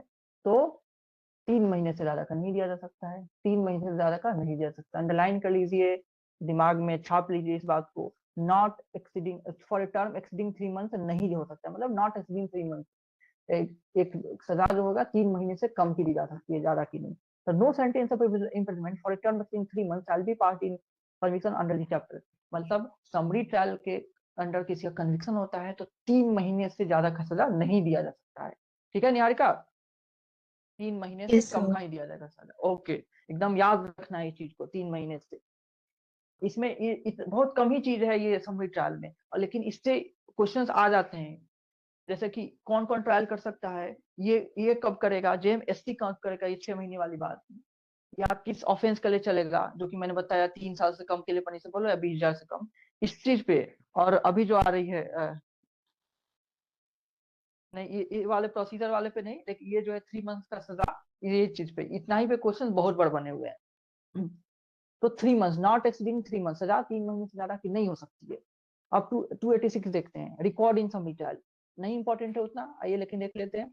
लिखा हुआ है कि in every case tried summarily the magistrate shall enter in such form as the state government may direct the following particulars. मतलब कि समरी ट्रायल का रिकॉर्ड कैसे मेंटेन किया जाएगा, उसमें क्या क्या लिखा जाएगा, मतलब क्या क्या रिकॉर्ड में रहेगा, तो ये दिया हुआ लिस्ट ये सब उसमें रहेगा, इसके अलावा नहीं लिखना है कुछ, मतलब प्रेस्क्राइब है कि हाँ यही देख देख के लिख देना है कि ये क्या क्या है, बहुत ही छोटा में खत्म हो जाता है, जो लिखा हुआ है यही लिखना होता है बस समरी ट्रायल के रिकॉर्ड में। अब क्या क्या लिखा हुआ है, लिखा है serial number of the case, याद नहीं रखना है कि क्या क्या लिखा हुआ है, इतनी नहीं आती, वैसे भी पढ़ के जो सिंपल सिंपल चीज है वही एक दो बार आपको रीड कर लेना है। सीरियल नंबर ऑफ केस का सीरियल नंबर रहेगा, date of the commission of offence, offence कब कमीशन हुआ, date of report of complaint, कब रिपोर्ट या कंप्लेंट का डेट क्या है, कंप्लेनेंट का नाम, ये सब बेसिक डिटेल्स है केस का। Name parental and residence of accused, accused का नाम जगह कहाँ है, उसके माँ बाप कौन है वो लिखना है। द ऑफेंस कंप्लेंट ऑफ, किस ऑफेंस के लिए कंप्लेंट किया गया है, and the offense proof and in the case of coming 1 2 3 of subsection 1 of 286 the value of property inspector, मतलब अगर वो चोरी वोरी से 283 से रिलेटेड है तो लिखा हुआ है कि वैल्यू ऑफ प्रॉपर्टी, प्रॉपर्टी का वैल्यू लिखना है, प्रॉपर्टी का वैल्यू लिख देना है। Not important the plea of the accused and his examination, accused का क्या प्ली, माने एक्यूज ने अपने तरफ से क्या रिक्वेस्ट किया हुआ है, अब उसकी प्लीडिंग क्या है, एक्यूज का प्लीडिंग जो है वो लिख लेना है, मतलब एक्यूज की बातों को लिख लेना है, अपने सपोर्ट में वो क्या बोल रहा है।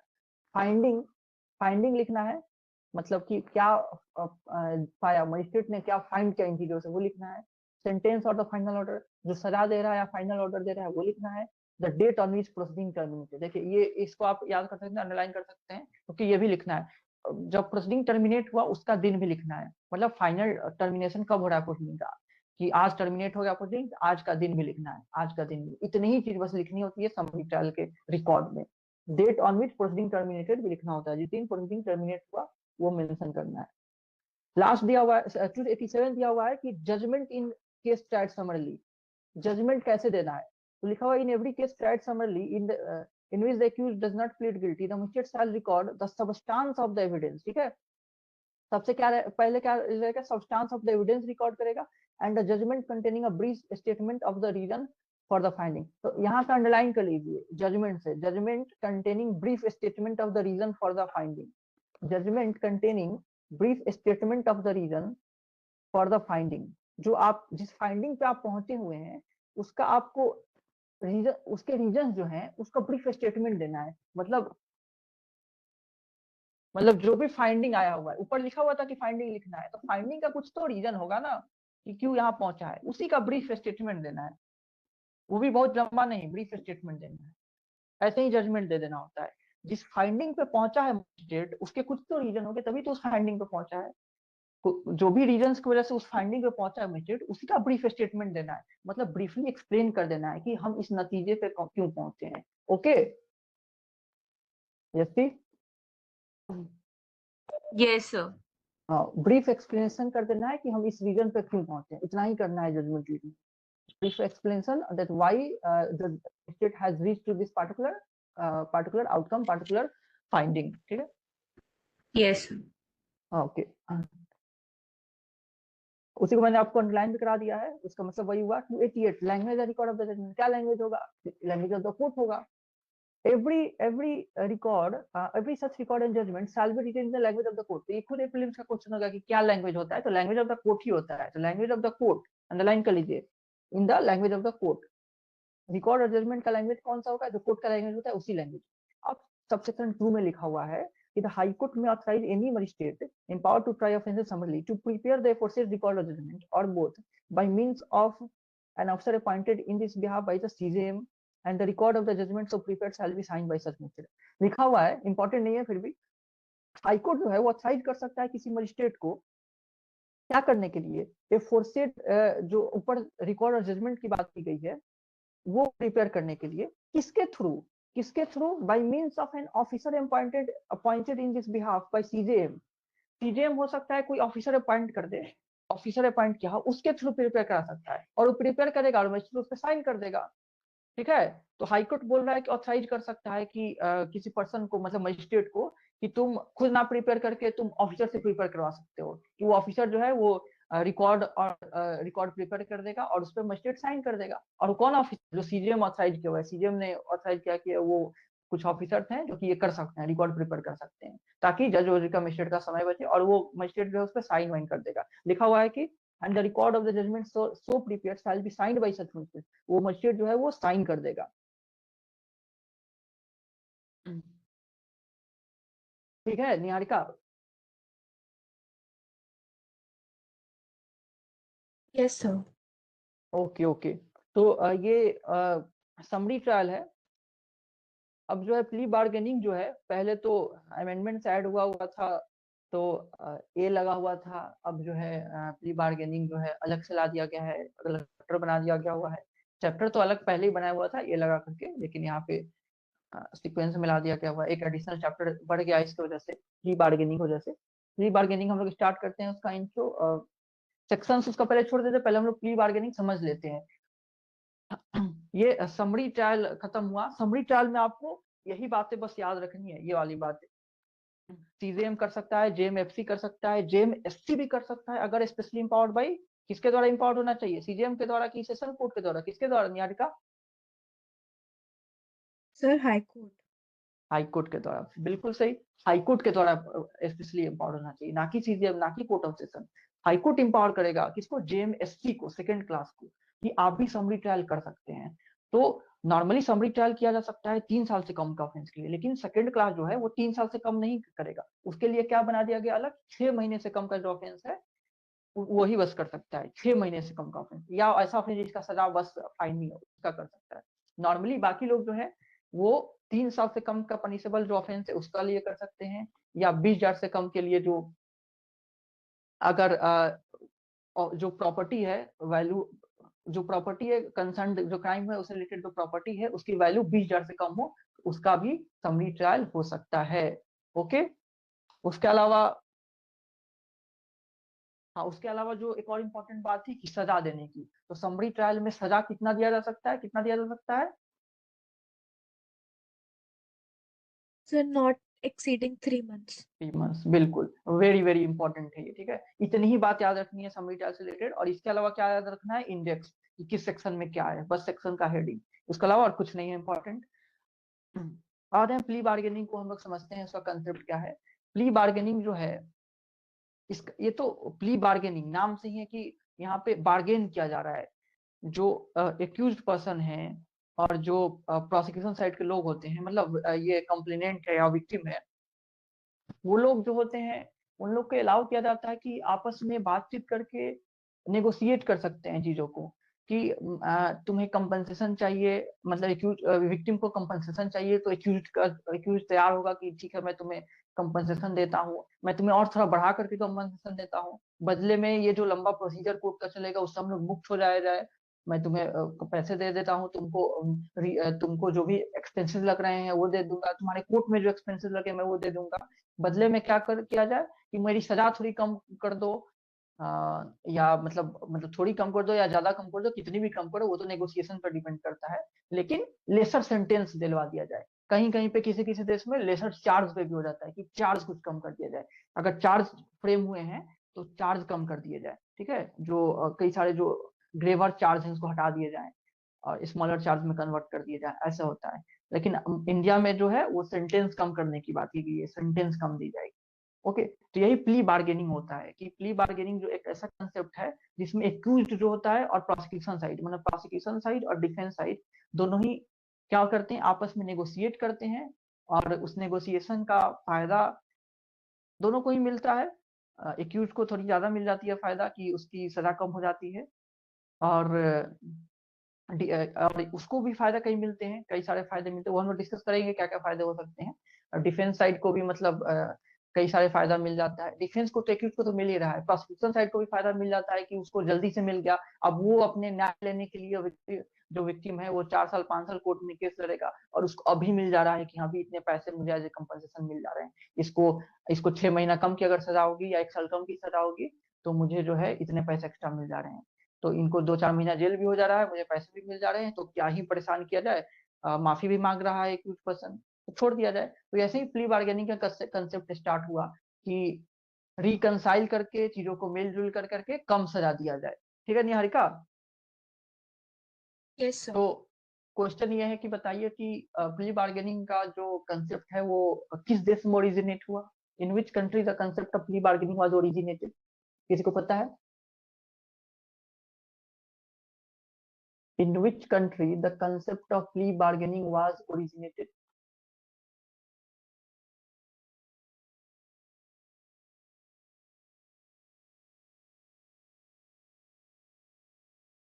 Answer is United States. ठीक है,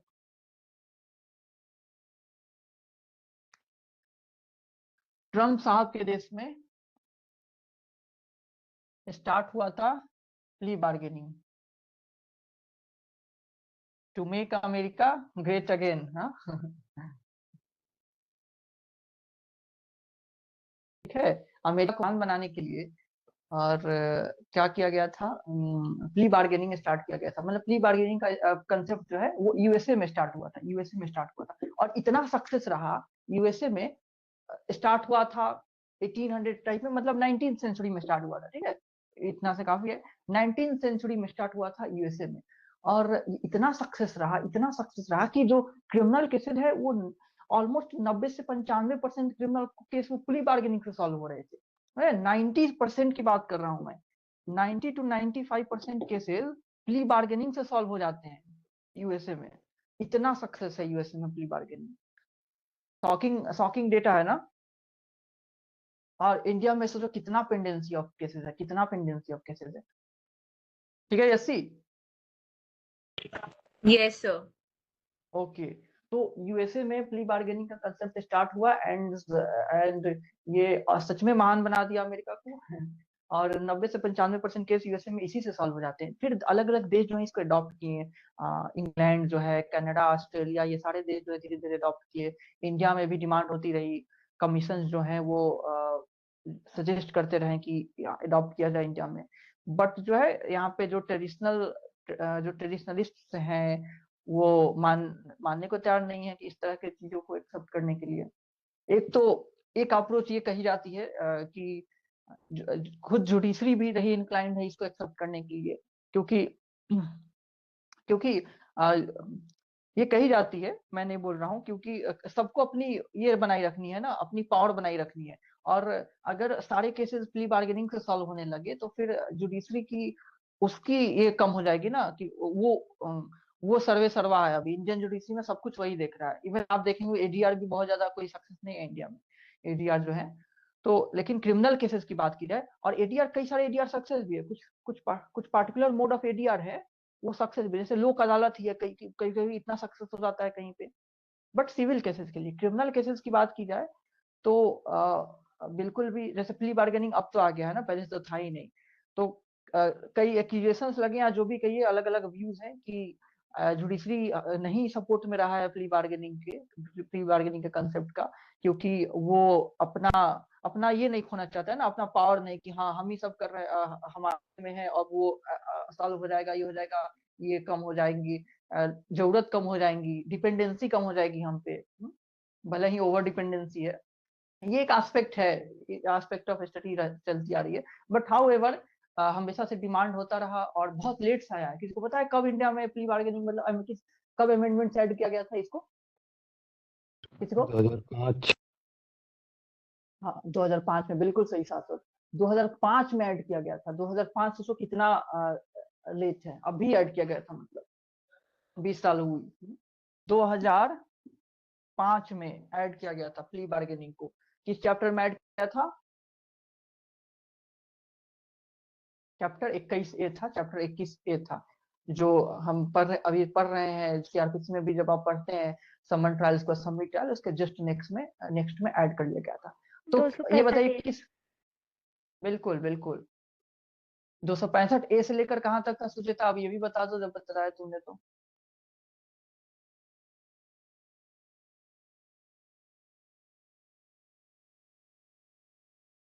तो 65A से लेकर के कहाँ तक था? मतलब ABCD पूछ रहा हूँ, J तक था, K तक था, L था, M था, N था, Z तक था, कहाँ तक था? L तक था ना, L तक था। अच्छा ये बताइए किस कमिटी के रिपोर्ट से आया हुआ था? कौन सी कमिटी जिसकी रिपोर्ट मानी गई? शाश्वत बताओ। भूल गए सर, पढ़े थे लेकिन भूल गए। हाँ, मैलीमथ कमेटी, ठीक है, मैलीमथ कमेटी लिख सकते हैं आप लोग। मैलीमथ कमेटी का रिपोर्ट, ये नहीं कि पहली मैलीमथ 2003 में बहुत पॉपुलर रिपोर्ट थी। 2003 में आई मैलीमथ कमेटी की रिपोर्ट, मैलीमथ कमेटी की रिपोर्ट आई, तो कई सारे सजेशंस थे मैलीमथ कमेटी का 2003 का रिपोर्ट में, लेकिन one of the major suggestion ये भी था कि प्री बार्गेनिंग को अब इनकॉर्पोरेट किया जाए, इंडियन लॉज में इनकॉर्पोरेट किया जाए कंसेप्ट ऑफ प्री बार्गेनिंग को। It was strongly suggested by Malimath committee in its 2003 report. इसके पहले लॉ कमीशन ने कई बार सजेस्ट किया होता, 1991 में 1991 में 96 में अलग अलग रिपोर्ट में लॉ कमीशन ने बार बार सजेस्ट किया होता, लेकिन गवर्नमेंट ने एक्सेप्ट नहीं किया हुआ था, सीआरपीसी को अमेंड नहीं किया गया था, या अमेंड तो होते ही रहता था, इसको नहीं इंक्लूड किया जाता था। बट फाइनली 2005 में इसको लाया गया, और 2006 में ये इफेक्ट में भी आ गया प्री बार्गेनिंग, और अब तो बीएनएसएस में भी है, ठीक है। तो प्री बार्गेनिंग अब हमारे पास भी है। हाउएवर प्री बार्गेनिंग कितना सक्सेस है, क्या लगता है? नहीं सक्सेस है उतना इंडिया में। और कोर्ट्स इनकरेज करती है क्या इंडियन कोर्ट प्री बार्गेनिंग के लिए, इनकरेज करती है क्या निहारिका? नो सर, बहुत नहीं।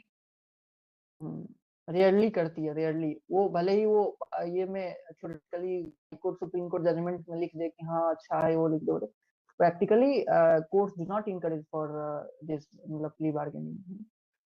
एडीआर तो मुश्किल से इनकरेज कर पा रही है अब कोर्ट्स, ठीक है, एडीआर के लिए सिविल केसेस में, एडीआर मेथड्स के लिए, क्योंकि कई सारे में अब ये हो गया है ना कंपल्सन की आपको पहले वही करना है, एडीआर में भेजना है, आप भेजने आना है, तो वो बाउंडेशन बन गया है कई सारे केसेस में कि एडीआर में भेजने का, नहीं तो एडीआर के लिए भी रिकमेंडेशन नहीं होते थे। अब प्ली बार्गेनिंग तो अभी बहुत ये है, दूर की बात है।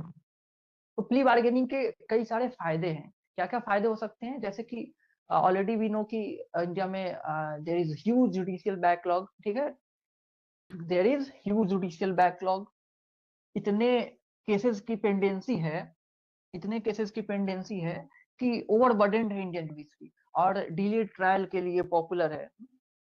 तो क्या फायदे हो गए कि जुडिशियल बैकलॉग से टैकल कर सकता है, मतलब उसको कम कर सकता है, थोड़ा बहुत हेल्प कर सकता है कम करने में, जो मैसिव पेंडेंसी है केसेस का। तो बड़े केसेस को तो सॉल्व किया नहीं जा रहा है ना, स्मॉल केसेस को, तो जो माइनर ऑफेंसेस है, एटलीस्ट माइनर जो ऑफेंसेस हैं उनको इससे सॉल्व कर लिया जाए तो डिपेंडेंसी कम होगी, कि माइनर हो चाहे मेजर हो, दोनों तो कोर्ट में ही है, वही कोर्ट देख रहा है, मतलब कोर्ट जो है वो मेजर भी देख रहे हैं, माइनर भी देख रहे हैं, दोनों की वजह से पेंडेंसी बनी हुई है। ऐसा तो है नहीं कि माइनर को साइड करता है बस मेजर को देखते रहता है, दोनों उसका वक्त ले रहा है, रिसोर्सेज दोनों पे खर्च हो रहे हैं। तो एटलीस्ट माइनर ऑफेंसेस को प्ली बार्गेनिंग से सॉल्व किया जाए, अगर ज्यादा से ज्यादा माइनर ऑफेंसेस को, तो एक बर्डन को कम करेगा, किस पे? जो ट्रेडिशनल कोर्ट है उस पे, ठीक है ना शाश्वत? और क्या फायदे हो सकते हैं प्ली बार्गेनिंग के? जिससे कोर्ट का टाइम भी बचेगा। बिल्कुल, टाइम बचेगा, टाइम एफिशिएंट बनेगा, जुडिशियल बैकलॉग दूर होगा, एक तरह से वो कनेक्टेड है कि टाइम बचेगा, और उसको दूसरे वे में कहें तो मतलब हाँ, कोर्ट का जो मेन कोर्ट है उसका टाइम बचेगा, और प्ली बार्गेनिंग से अगर जो सॉल्व हो रहा है वो स्पीड में भी सॉल्व होगा, तो एक तरह से ये स्पीडी जस्टिस भी प्रोवाइड कर रहा है, स्पीडी जस्टिस,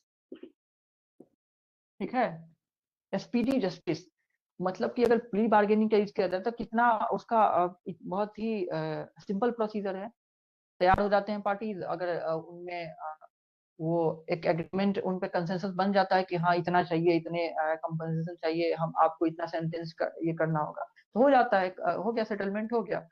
तो जो जो ट्रायल चलने वाला है 4 साल 5 साल या 40 साल 50 साल, वो हो गया 2-4 महीने में खत्म हो गया। तो ये स्पीडी जस्टिस को भी इंश्योर कर रहा है, जस्टिस को भी इंश्योर कर रहा है। और दूसरी बात, ये कॉस्ट एफिशिएंट भी है सबके लिए। क्या है? कॉस्ट एफिशिएंट है। कैसे कॉस्ट एफिशिएंट है? अब आपको लंबा केस लड़ना था, दोनों ही पक्ष के लिए बोल रहा हूँ, लंबा केस लड़ना है तो खर्च तो लगता ही है, आपको एडवोकेट का फी देना है, प्रोसेसेस का फी लगना है, कोर्ट के प्रोसेसेस का फी लगना है, फिर कोर्ट का मतलब कोर्ट का भी रिसोर्सेज जा रहा है और पार्टीज के भी रिसोर्सेज जा रहे हैं, तो सबके लिए कॉस्ट एफिशिएंट है, क्योंकि टाइम घटने से कॉस्ट भी तो घट जा रहा है ना, टाइम घटने से कॉस्ट भी घट जा रहा है। ओके, और एक और है कि एक और इसका इंपॉर्टेंट है कि इसमें चांसेस होते हैं ना कि विक्टिम को एडिक्वेट कंपनसेशन मिल जाने का, विक्टिम को एडिक्वेट कंपनसेशन मिलने के चांसेस होते हैं। कंपनसेशन क्योंकि विक्टिम नेगोशिएट कर रहा होता है एक्यूज पर्सन से, मतलब एक्यूज नेगोशिएट कर रहा होता है विक्टिम से, तो विक्टिम जो है वो उसकी जो इच्छा रहेगी वो बोलेगा कि हमें इतना कंपनसेशन चाहिए, तो हम भी तैयार होते हैं आपकी बातों पे।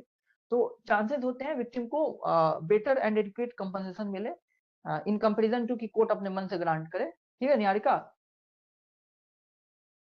Niharika yes sir. Okay okay ठीक है। तो विक्टिम को उसके हिसाब से कंपनसेशन मिल सकता है। दूसरी बात एक एडुकेट, दूसरी बात टाइमली भी मिल सकता है ना। जो कंपनसेशन अगर उसको चाहिए, मतलब उसके साथ बुरा उसको कंपनसेशन चाहिए, तो जो मिलेगा उसको 4 साल बाद जब जजमेंट आएगी, 8 साल बाद जब जजमेंट आएगी, उसको दिख रहा है कि अभी मिल जाएगा मुझे, मैं अगर तैयार हो जाऊँ एक्यूज के साथ नेगोशिएट कर लूँ तो मुझे 1 महीने के अंदर मुझे मिल जाएगा ये पैसे। जो कि हो सकता है केस लड़ते लड़ते लड़ते मुझे तो नहीं मिलेगा, मेरे बच्चा को मिलेगा। ठीक है, तो टाइमली भी मिल जाएगा कंपनसेशन, टाइमली कंपनसेशन मिल जाएगा। ये भी एक एस्पेक्ट है, मतलब ऐसे फायदे हैं। और एक और फायदा ये है कि अगर एक्यूज के पर्सपेक्टिव से देखी जाए तो एक्यूज को मौका मिल रहा है कि वो उसको सजा ना मिलेगी तो क्या मिलेगी उसको, मतलब स्टिग्मा नहीं अटैच होगा उस पे, या हो सकता है जेल भी ना जाना पड़े ना, ऐसा ऐसे भी होते हैं बस कंपनसेशन देकर जेल भी ना जाना पड़े, या जेल भी जाना पड़ सकता है इन केसेस, रिड्यूस सेंटेंस, कम सेंटेंस मिल करके, तो उसको रिहैब करने के चांसेस बढ़ जाते हैं। एक्यूज जो है वो एक्यूज पर्सन भी, मतलब उसने क्राइम तो किया ही हुआ है लेकिन वो तैयार है, मान लो माफी मांग रहा है, वो तैयार हो रहा है कि हाँ आगे से कुछ ऐसा नहीं करेंगे, और तो वो अच्छा इंसान बना रहे, उसके चांसेस बन जाते हैं। मतलब एक्यूज सोसाइटी में रिहैब कर जाए दोबारा, एक्यूज के भी रिहेबिलिटेशन की बात होती है, बस विक्टिम की नहीं, विक्टिम के रिहेबिलिटेशन की बात होती है, एक्यूज की भी होती है। जो रिफॉर्मेटिव जस्टिस है उसका one of the main purpose ये है the rehabilitation of accused person, मतलब एक्यूज पर्सन को, ऑफेंडर को ऐसा बनाया जाए कि वो सोसाइटी में दोबारा से वो रिस्टोर हो पाए, वो सोसाइटी में फिर से एक नॉर्मल सिटीजन की तरह उसको वापस लाया जा सके। तो इसको भी सपोर्ट करता है, ये जो प्री बार्गेनिंग का कंसेप्ट है इसको भी सपोर्ट करता है। दूसरा एक और फायदा कि उसको होगा कि उसको जो कड़ी सजा मिलने वाली थी अब कम सजा मिलेगी, मतलब लेस हार्श सेंटेंस मिलेगा, लेस हार्श सेंटेंस मिलेगा किसको, एक्यूज को, या एक्यूज के रिहैब होने के चांसेस बढ़ रहे हैं, रिहैब होने का मौका मिल रहा है कि वो सोसाइटी में फिर से रिहैब कर सकता है। तो ये सब फायदे हैं ये के प्ली बार्गेनिंग के। ओके, है ना फायदे ये सब? यस सी, हाँ जी सर। ओके ओके ओके ठीक है। अब इसका इसका कुछ ये भी है डिमेरिट्स कहिए, जो कि क्रिटिक्स कहते रहते हैं, और इंडियन सिस्टम ऑलरेडी एक क्रिटिक ही है प्ली बार्गेनिंग का। इसका क्या क्या कुछ कमियां, अगर कुछ लग रहा है कि प्ली बार्गेनिंग का कुछ कमियां, दिमाग लगा के बताओ सब, कुछ कमियां लग रहा है प्ली बार्गेनिंग का? एक सोच के बताओ, एक सोच के बताओ कि क्या कमी होगी प्ली बार्गेनिंग का कंसेप्ट का।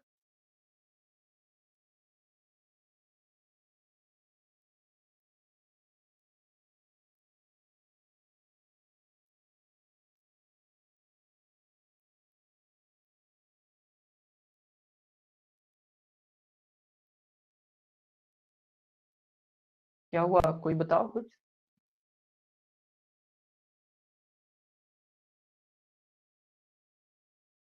ऐसे कुछ नहीं आ रहा है माइंड में?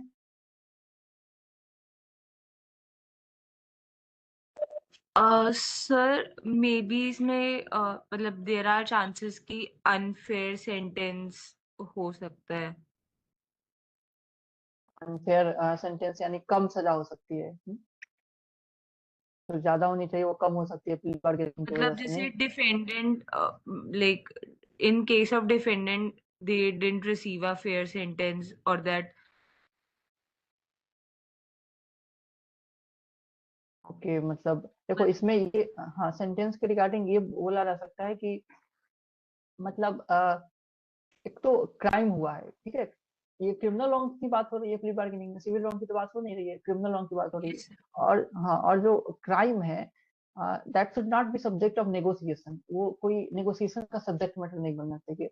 एक क्रिमिनल जो एक्ट होता है that affect society, that is wrong against the society at large, and it should not be subject of negotiation. ये कहना है, मतलब जो भी ट्रेडिशनलिस्ट सपोर्टर होते हैं जो ट्रेडिशनल सिस्टम की, उनका ये मानना होता है कि क्राइम में नेगोशिएट करना ये सही बात नहीं है। जो जिसने किया हुआ है उसको पनिश किया जाएगा, तभी तो डिटरेंस क्रिएट होगा। तो अगर कम सजा मिल गया, उसका वो जो प्रवृत्ति है क्राइम करने का, हो सकता है वो जाए ना, वो फिर से वो क्राइम करे। और मतलब ऐसे पॉसिबिलिटी हो सकती है। बट फिर भी जो सबसे सबसे मेन जो डिमेरिट अगर इसकी है कोई, तो है कि यहाँ पे प्री बार्गेनिंग का फायदा जो है ना, वो डिफर कर सकता है पर्सन वाइज। और जो नेगोशिएशन का जो एस्पेक्ट है, वो वेरी कर सकता है पर्सन टू पर्सन। मतलब कि इनइक्वालिटी हो आ सकता है नेगोशिएशन में, इसको कहा जा सकता है इनइक्वालिटी इन नेगोशिएशन। कैसे? अब कोई पावरफुल पर्सन है, उसके साथ क्राइम हुआ है। मान लो कोई नेता है, कोई नेता ही है, उसने कोई क्राइम किया हुआ है किसी गरीब पर्सन के साथ। तो वो जब नेगोशिएट कर रहा होगा, उल्टा एक दूसरी सिचुएशन लो कि एक गरीब ने क्राइम किया हुआ है किसी अमीर के साथ, किसी नेता के साथ।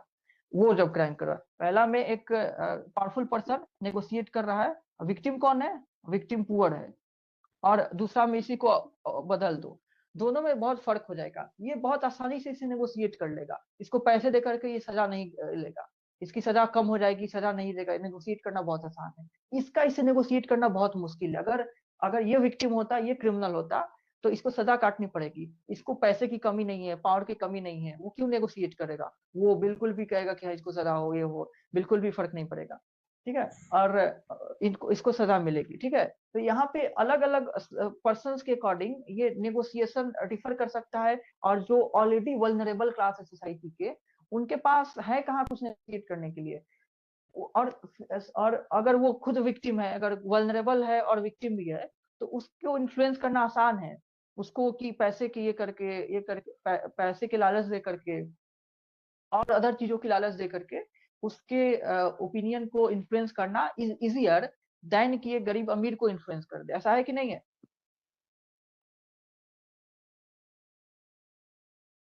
बताओ SC, Niharika. Yes sir. Sir इसमें ये भी बोल सकते हैं ना कि जैसे जिन लोगों के पास प्रॉपर लीगल रिप्रेजेंटेशन नहीं हो और वो इस बर्डन में आकर एक्सेप्ट कर ले कि उनको अगर वो यहाँ पे नहीं एक्सेप्ट करते हैं तो उनको फिर ट्रायल के लिए जाना पड़ेगा, जो कि और ज्यादा हार्श और ज्यादा बर्डन बिल्कुल प्रोसेस हो यस्सी, सकता जो तुम बता रही हो that is also one of the biggest demerit of pre bargaining. बहुत इंपॉर्टेंट तुम पॉइंट बोल रही हो। वो भी एक बहुत बड़ा डिमेरिट है कि फिर से वही, अगर कोई गरीब है, मार्जिनलाइज्ड है, तो वो जो लीगल प्रोसेस है, लंबा चौड़ा लीगल प्रोसेस होने वाला है, उसमें इन्वॉल्व होने के बजाय वो क्या सोचेगा कि मैं मान लेता हूँ इनकी बात कि मुझे जो ही पैसा मिलना है अभी तो मिल जाएगा, इसके बदले में मुझे 5 साल केस लड़ना है, मेरे पास पैसा भी 5 साल केस लड़ने के लिए। उसको यही बताया जाएगा कि तुम केस लड़ोगे 20 साल, तुम्हारे पास पैसा भी नहीं है, समय भी नहीं है, कुछ भी नहीं है, सब इफेक्ट होगा। और पता नहीं तब भी न्याय मिलेगा कि नहीं मिलेगा। और अभी क्या दिख रहा है? अभी दिख रहा है कि अधूरा न्याय ही, लेकिन मिल तो रहा है, कुछ पैसा मिल तो रहा है। ठीक है। तो यहाँ भी अफेक्टेड हो गया कौन? जो जिसकी जिसकी ओपिनियन को आसानी से इन्फ्लुएंस की जा सकती है। और किसकी ओपिनियन को आसानी से इन्फ्लुएंस? मार्जिनलाइज्ड ओपिनियन को आसानी से इन्फ्लुएंस की जा सकती है। तो ये डर से कि लंबी चौड़ी ट्रायल चलनी है, उस डर से ये मान लेना। और दोनों ही एस्पेक्ट्स, अगर वो एक्यूज्ड भी है, अगर कोई गरीब एक्यूज्ड भी है, तो भी वो मान लेना कि वो बहुत हार्श सेंटेंस ना लेकर के थोड़ी कम ले लेते हैं, सेंटेंस ले लेते हैं और तैयार हो जाते हैं, कर लेते हैं वो सब करना। तो ये करता है, मतलब अफेक्ट करता है डिसीजन को। तो खास करके इसमें जो घाटा है वो गरीब लोगों का, मार्जिनलाइज का है, जिसका ओपिनियन को इन्फ्लुएंस करना आसान होता है। किसके द्वारा? जो पावरफुल लोग हैं उनके द्वारा, या जो अमीर है उनके द्वारा। ठीक है निहारिका? Yes sir. सर इससे फिर ट्रांसपेरेंसी भी तो नहीं रह जाती है। मतलब जैसे आपने बताया, तो अगर किसी का इन्फ्लुएंस ज्यादा है और किसी का कम है, तो इससे फिर ट्रांसपेरेंसी भी इफेक्ट होती है। हाँ, बिल्कुल बिल्कुल इफेक्ट होती है ट्रांसपेरेंसी, क्योंकि जब नेगोशिएशन चल रही होती है, वैसे भी कोर्ट को बहुत लिमिटेड पावर है इंटरफेयर करने का। कोर्ट दिया रहेगा, मतलब प्रोविजन अभी हम लोग पढ़ेंगे, तो कोर्ट को इंश्योर करना है कि वॉलंटरी चले। लेकिन क्या ही वॉलंटरी चल पाएगा? वो बहुत मुश्किल है प्रैक्टिकली इसको एकदम वॉलंटरी बनाना। किसी गरीब के ओपिनियन को इन्फ्लुएंस कर रहा होगा जब कोई पावरफुल इंसान, तो क्या ही वॉलंटरी चलेगा। ओके, उसको बताया जाएगा कि हाँ चलो 20 साल तुम्हारा केस चलेगा, तभी भी तुमको ये पैसा मिलेगा कि नहीं पता नहीं है, और अभी मिल रहा है और तुम मान जाओ और हो जाओ कि हमको हमको हम बस फाइन देंगे और छोड़ दिया जाएगा, मतलब कोई सजा ही नहीं होगी। तो वो मान जाएगा। ठीक है। और कहने को है कि हाँ जज को दिया गया है ड्यूटी, इसमें जज की एक ही ड्यूटी है मेन, वो ये ड्यूटी है जब प्ली बार्गेनिंग चल रहा होगा, जो एग्रीमेंट म्यूचुअल बनेगा, म्यूचुअल सेटिस्फैक्ट्री डिस्पोजिशन हो रहा होगा, तो जज की ये ड्यूटी है कि वो इंश्योर करे कि ये जो है वॉलंटरी है, मतलब जो पार्टी दोनों एग्री हो रहे हैं वो प्रेशर में नहीं हो रहे हैं, वो अपनी स्वेच्छा से एग्री हो रहे हैं। बट ये कहने की बातें हैं, इसमें स्वेच्छा से है ये इंश्योर करना मुश्किल है। सामने तो बोलेगा ही ना कि हाँ मेरा हम भी एग्री कर रहे हैं, जब उसकी ओपिनियन इन्फ्लुएंस कर दी जाएगी तो जज के सामने तो यही बोलेगा ना कि हाँ हम करना चाहते हैं। ठीक है ना शाश्वत? Yes sir. Okay okay. तो ये प्रॉब्लम है थोड़ी बहुत जो कि प्ली बार्गेनिंग के कंसेप्ट के साथ है, जो कि थोड़ी इनइक्वल ट्रीटमेंट हो सकती है, चांसेस हो सकते हैं लोगों में। अब जो है हम लोग सेक्शन पढ़ेंगे प्ली बार्गेनिंग का, ये बेसिक कंसेप्ट था। अब जो है प्रोविजन हम लोग पढ़ेंगे प्ली बार्गेनिंग का। तो क्या किया जाए, आज पढ़ा जाए या इस क्लास में?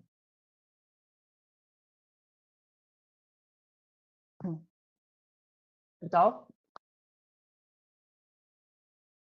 1 2 3 4 लोग हो, 4 लोगों में चारों लोग अपना ओपिनियन दो। अभी कंटिन्यू रखा जाए कि नहीं? निहारिका बताओ। सर नेक्स्ट में। अच्छा नेक्स्ट में। और यसी बताओ।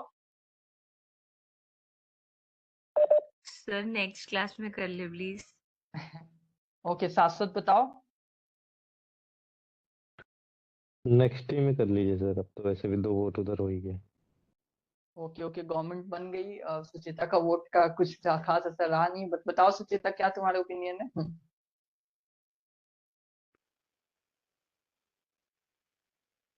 सुचेता। कल मैं आज बहुत थक गई हूँ। अच्छा, ये तो एब्सोल्यूट गवर्नमेंट एब्सोल्यूट मेजोरिटी वाले डिसीजन फॉर्म हो गया है। ओके, तो फिर है फिर नेक्स्ट ही क्लास में करते हैं। ये प्रोविजन है, बहुत ज्यादा नहीं है, कुछ ही सेक्शंस हैं प्री बार्गेनिंग के, वो पढ़ना होगा। ओके फिर ठीक है, आप लोग ये कीजिए, खाना वाना खाइए। कोई क्वेश्चन है क्या निहारिका?